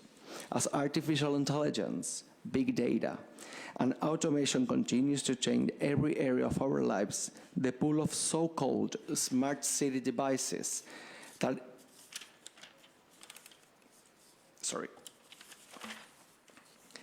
bring more tracking and surveillance of residents will become stronger. To address this ongoing threat to our personal autonomy and collective liberty, Boston should pass a community control over police surveillance ordinance. Such an ordinance would democratize the government procurement process when agencies contemplate using surveillance technologies and provide a framework for ongoing accountability, transparency, and oversight over any approved surveillance programs. Last year, Cambridge and Lawrence joined approximately a dozen other communities nationwide in passing these laws. To ensure our city operations align with our values, Boston should too. It's not clear that Boston is ready for a debate about traffic cameras, specifically because no state law authorizes their use. But as the city continues to deliberate over how to protect pedestrian and cyclist safety and struggles with decisions regarding surveillance and privacy more generally, we are happy to offer the ACLU as a resource. These are complicated, thorny issues, but together we are confident we can protect the public's right to walk, cycle, and drive through our communities safe from harm without needlessly compromising our rights to personal autonomy and collective liberty. Thank you very much. Thank you, and thank you for the testimony and submitting it in written form. Appreciate it. And just sort of on a side note, Councilor McCarthy will step back in. have continued conversations or started conversations with Councilor McCarthy, Councilor Wu, as well as myself with respect to a surveillance ordinance. We had one hearing, and we will continue those conversations because it's very important. But thank you all for being here. I don't have a lot of questions. It was important to have this perspective. It's always important to have this perspective with respect to any issue we're talking about in the city of Boston around transportation, traffic concerns, multi-modes of transportation, et cetera. So thank you to each of you for the work that you do. Yes, there is a sense of urgency, and Brendan, I think you sort of got to that. People are dying, and so we have to step this up, and we have to ramp this up, and we have to be creative. We have to think outside the box. We have to do better with respect to the data and aligning what we see at EMS, and we talk regularly to Chief Hooling and EMS about the data they pull, because we look at it too, but what does it mean to align it with BPD, to also give them the resources that they need, whether on the human capital front or in the technology or systems front, to do a better job of tracking this data to inform BTD's work. In addition, this idea of leaving money on the table is a problem, and I think it's a great point, and I sort of put a star next to it to say, we need money, there's money, wow, so we have to step it up even for that reason alone. Not only the fact people are dying, but for this reason of there's money out there to do this work in a better way, and the city of Boston should be at the forefront in this work. And lastly, I'll say a couple of points. I know that particularly around the enforcement cameras, that is a state issue, but anytime the state is, and what I mean by that is state legislation, state authority, but right now that bill, which I hope, Stacey, you will make sure, which I have the talking points, all the questions, really helpful information is shared with the council so we can share it publicly, is this, creating an option where a city can opt in or out. So as the state is having these conversations, I think it's extremely important that we too be having the conversation too, and it's come up in different spaces. So whether it's a working session or joining a conversation held by some of the coalition members, happy to do that. And Stacey's wanting to chime in and go right ahead. I do just want to clarify that the way that the legislation is written is that it's a municipal opt-in, and it's been made very clear that you guys couldn't do a home rule. There are all kinds of reasons around it. But I would say that the tremendous leadership the council showed on speed limits contributed to that moving in the State House. And so I would respectfully disagree and say that this is actually the moment to really dig in around camera enforcement so that we can get it right and demonstrate, again, statewide leadership together. Thank you, and you're exactly right. I love the council. I talk about the council and the power of this institution to effectuate change, not just to hold the administration accountable, but to move the needle on pressing issues. And so I'll continue to stay in contact with all of you on the data piece, the funding of the traffic analyst position, the back and forth on the traffic automated cameras and what those can look like. And some of the other pieces that came up today as well. I don't like wasting time, and I think this was a great start, a lot of information, but there's a lot that's shared that we could actually probably move on quickly, including with BPD around training, not just for anyone who's actually doing the traffic stops, but everyone in the department in responding appropriately to people who are bringing forth legitimate complaints. So thank you, guys, and thank you, Councilor McCarthy, as well. And I want to give any time back to, frankly, the people who want to give public testimony. Yep. Councilor Flynn. Thank you, Mr. Chairman, and to the council president as well. And I apologize for stepping out for a while. I had another meeting with some students from the public schools, but I want to thank the four panelists for being here, and I'll review the record later this evening. But I do think that pedestrian safety is the top issue facing our city, and there was an important role the city council played in working closely with the mayor's office on at least getting the debate going on reducing the speed limit from 25 to 20. But we heard the message loud and clear from residents across Boston. They thought that 25 miles an hour is too fast, and they want a reduction to at least 20. And we hear every day from residents about the vast speeds that are taking place in our city, and what else can we do to make the streets safer for pedestrians, for cyclists, for those driving vehicles. But I also think that public service announcements are critical to update everybody on the rules of the road and exactly what is expected of people, including, including a robust social media presence as well. And I do agree with the council president. The transportation analyst position is critical, and that's an important role the city council can play during this budget debate, is advocate for that position into the budget.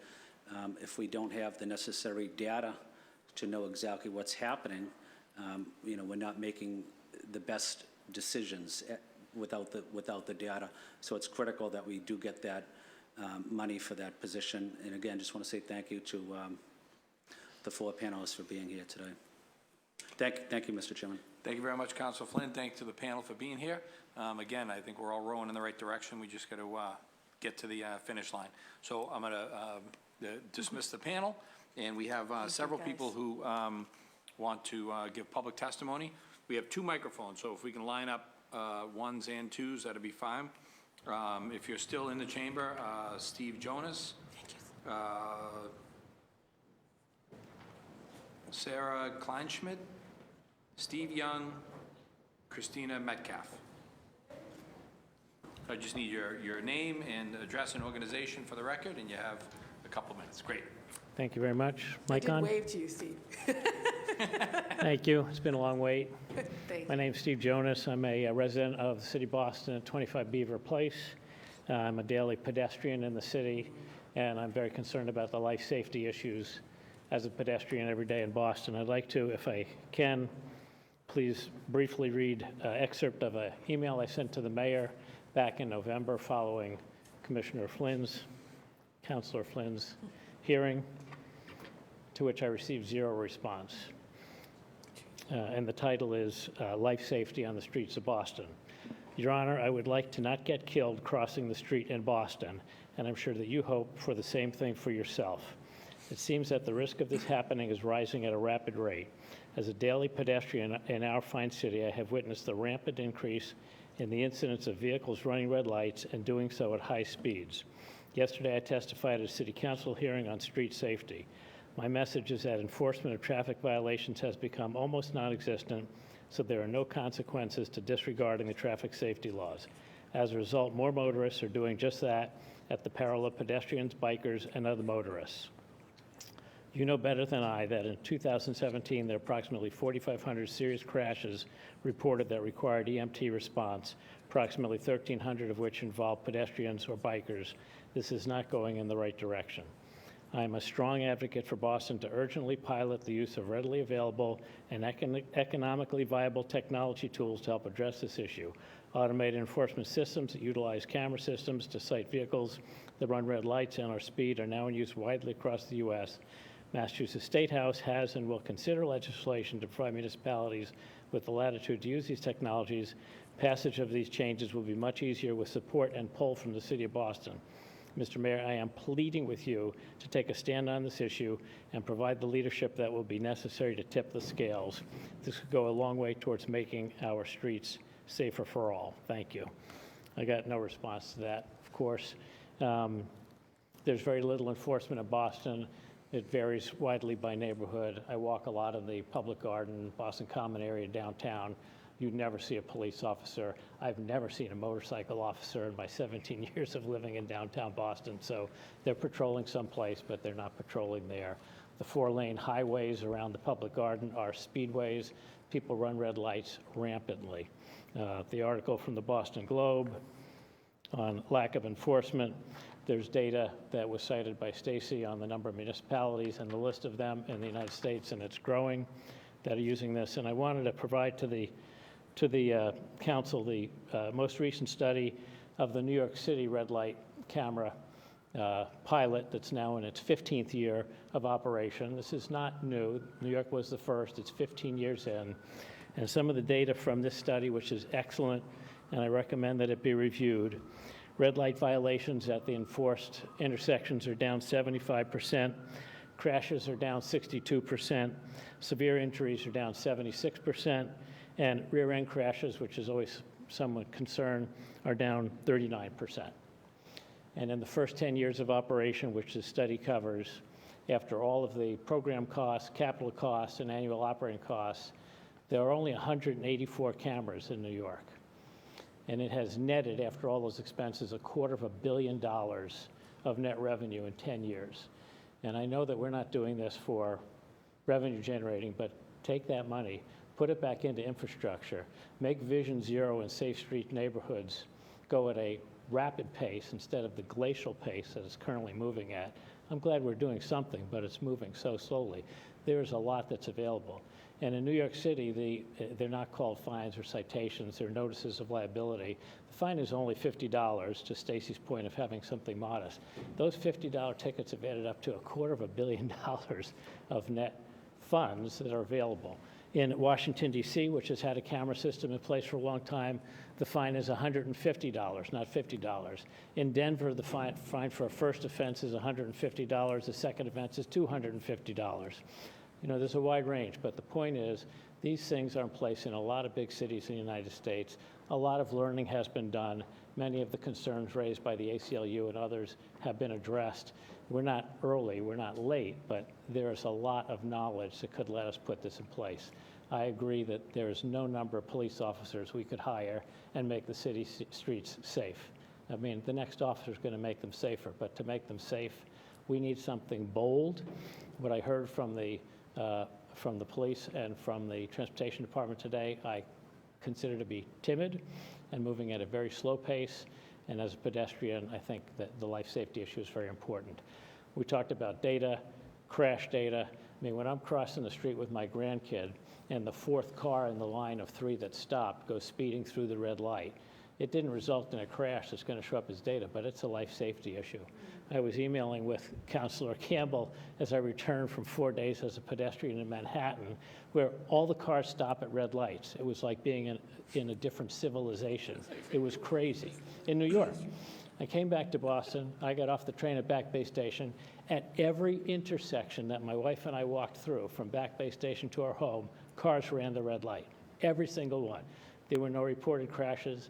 No one was killed, but that's what's happening in the city every day. So I'm a huge fan of automated enforcement. I'd like to leave this one with you if I could. I didn't bring 15 copies. I apologize, but I can make it available to you. And thank you for your leadership on this. Thanks very much, Steve. That was great. Thank you very much. Yes. Good afternoon. Thanks to all of you who are still here and watching at home. My name is Sarah Kleinschmidt. I am a resident of Cambridge, but I come to you as a Boston commuter and as a physician in the emergency department at Boston Medical Center. Over the last about 15 years, I've been treating people who were injured by cars and trucks on our roads. The first fatality I ever saw was a cyclist who was hit by a car and left to die on the roadside. Every shift I work, I see people who have been hit and injured, from scrapes and bruises to devastating injuries that land people in critical care and lead to death.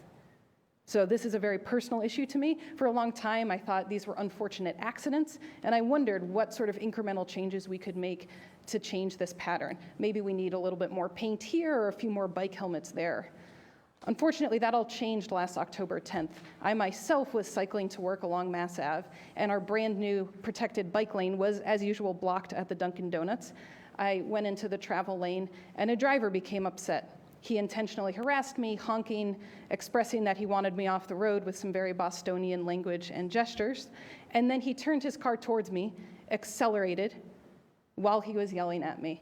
I deal with life and death situations every day, and I genuinely feared for my life. I was trapped between a car trying to assault me and hurt me and a lane of oncoming traffic. I braked, I braced, he hit me, and I skidded across the pavement as I watched him drive away. I immediately, and perhaps naively, called the Boston Police Department. They responded. I immediately told them the description of the car, the driver, the license plate, the direction of travel. As I bandaged up my injuries, I took note of the 5 surveillance cameras that were visible in broad daylight from that spot, and then nothing happened. A report was filed classifying this as an accident. Because I did not call EMS, I am myself a physician, this never ended up in your Vision Zero data. The data did go to a couple chiropractors and injury lawyers, but there was no investigation, there were no charges, and there was nothing to prevent this sort of incident from happening in the future. And this is not against those specific officers. They were doing their jobs, but those jobs are obviously within a system of district auto investigators that led to no investigation. The officer who responded on scene said, oh yeah, we see this sort of road rage incident all the time, but he told me he'd never seen anyone press charges or have charges brought forth. The auto investigator, who I spoke to a couple times, said, yeah, I'll get to it when I get to it, but I have a lot on my desk, and you're not dead, are you? I'm not dead, but I know the risks, and I want to impress upon you how dangerous these crashes are. Okay? A pedestrian or cyclist who gets hit by a car at about 30 miles an hour has about a 20 to 25% chance of dying. Just to put that in perspective, that's about 3 times the risk of getting stabbed. It's about the same risk as getting shot. Okay? Let's think for a second about what would happen if I had been on my way to work and had been intentionally shot in the middle of Mass Ave, how our police would have responded, or how we would be structuring our police department if every time people went to cross the street to get to the playground or the bus station, they were at risk of getting shot or stabbed. There are other places that do take this seriously. Okay? In Somerville, someone was killed in a crosswalk, and that driver went to jail. In Roxbury, nothing. In Beverly, a car ends up on the sidewalk and kills a toddler. That's motor vehicle homicide. In Southie, nothing. So this is an anecdote, but it is also a pattern where I'm not saying never, but as a pattern, we do not ticket the minor infractions, we do not investigate incidents, and we do not bring charges even when there is serious injury or death involved. In many ways, we have invested in safety. I appreciate all the work Vision Zero has done. We have new bike lanes, we have reflective bollards and paint in a lot of different places, but I am here to tell you from my experience that that does nothing if it is not paired with enforcement. What good is a speed limit if someone is actually just going to drive towards you and they have no consequences? Right? We have these signs telling people to scan the street, but if they're not looking at the stop sign, they're certainly not looking at that sign either. You know what does change habits? Enforcement. Let's, for a thought experiment, think about street cleaning. We obviously care a lot about leaves in our gutters, right? And so we enforce it. We have police who are assigned to that detail. We have tow trucks. We bring charges. And you know what? People pay attention. And even in Boston, we're all busy, but we move our cars. Without that type of enforcement, a seismic shift in how we view enforcement on our roads, we are going to keep seeing injuries. And I am going to keep seeing those injuries and those deaths in my emergency department. And I have to listen to the screams of those mothers and the sobs of those grandchildren, and I have to look them in the eye, and I have to say, I did everything I could to prevent that, and that next time we're going to do better. Now, I am obviously not a politician. I am not a police officer. I specialize in after the crash, but we need your expertise to do everything that we can. I don't know if this involves traffic cameras. That is a complicated issue, but I know that we need boots on the ground. I know we need a change in the system so that a life-threatening crash does not end up in the same pile of paperwork as somebody's dented Lexus in a parking lot. Right? That is a systemic issue that we can fix. We need to be using the data, and we need to take this seriously. This is not a laughing matter. Oh, other places we get tickets for this. This is serious. This is life or death, and this is every day. Thank you for doing your job. I will continue to do mine, and I'm happy to speak more with any of you in the future if it's helpful. Thank you. Thank you very much, Doctor. Does anybody else have any public testimony? Good afternoon. I must say I hesitate to say anything after what we've all just heard. And what I have to say is not at the level of the last speaker's concerns. But I thank you both for having this hearing. And what was particularly interesting to me is to hear how, in the exchange with the superintendent, it was very clear that the police department does not have the personnel to deal with the issues we're talking about. So trying to figure out how to get the police department as presently structured and manned to deal with it is not going to get us there. I'm fully in favor of your having a traffic enforcement unit, but to the extent there is any way, whether it's through collective bargaining or whatever, to get non-highly trained law enforcement officers doing some of these things that do not require that level of enforcement. What this lady was just talking about may. But there are other things. The block the box. I live on Beacon Street between Arlington and Berkeley. When the Fisher security guard is standing at the corner of Beacon and Berkeley, where traffic backs up almost over to Councilor Flynn's neighborhood, they don't block the box. And what has he done? He stood there in a security guard uniform. That's all. It's a deterrent. Now, I'm not saying have the Fisher Guard stand there. I'm saying civil personnel in uniforms put in the appropriate locations with, if it's possible, I don't know if it's possible, with the authority to issue tickets. Not lock anybody up or anything, just issue a ticket. If that could be done, if the superintendent and the union that says we don't have enough personnel to do it can agree to something like that, then at least part of the problem can be addressed. Something that hasn't been mentioned is I've been in the city for 50 years. I don't know how long, 27 years, I think. Councilor. I worked for the city for 20. I wish I was 27. Worked for the city for 27. God. No, I got that. But we have all seen the traffic, vehicular traffic hugely increase. Then we've seen the bike shares that are docked. Then we've seen the bike shares that are shares that aren't docked, that come from Cambridge and are left all over. You see the motorized scooters, et cetera. This is going to increase. What you're doing now is going to have to take into account what the traffic, vehicular, and pedestrian traffic in downtown Boston is going to be in 5-10 years. And these vehicles cannot be on the sidewalk. Anything motorized really can't be on the sidewalk, and we're seeing it now all the time in downtown Boston. Where do they go? Maybe they go onto the bike lane. I don't have the answer, but I know that's going to have to be enforced. Whatever the council, whatever ordinance is passed, that's going to have to be enforced. Does it take a highly trained police officer who can help protect us all from robbery, rape, and murder? No, it doesn't. So I'm just urging a lower level. Anything else with the cameras, that's fine. Anything else is fine. Cameras are delayed enforcement. You go through the council, you go through the light, and your picture's taken, and you then get notice that you've been caught. Well, the counselor who earlier testified, he'd been out in California, and what did he do with that enforcement? He disregarded it. Now, maybe there's a reciprocity, and they can catch up with him anyway, but getting a ticket at the site of the event will stick with you. The superintendent said that it doesn't take every day, but a couple of times a week. Over a couple of weeks, people will learn. One of the folks who testified here said, no, that doesn't work. On Longfellow Bridge, it didn't work. Well, I don't know the answer. Intermittent reinforcement, they taught you in biology in elementary school, works both ways. Intermittent, you get something if you do the act, and you'll end up doing it even when you're not getting it, and same thing with punishment.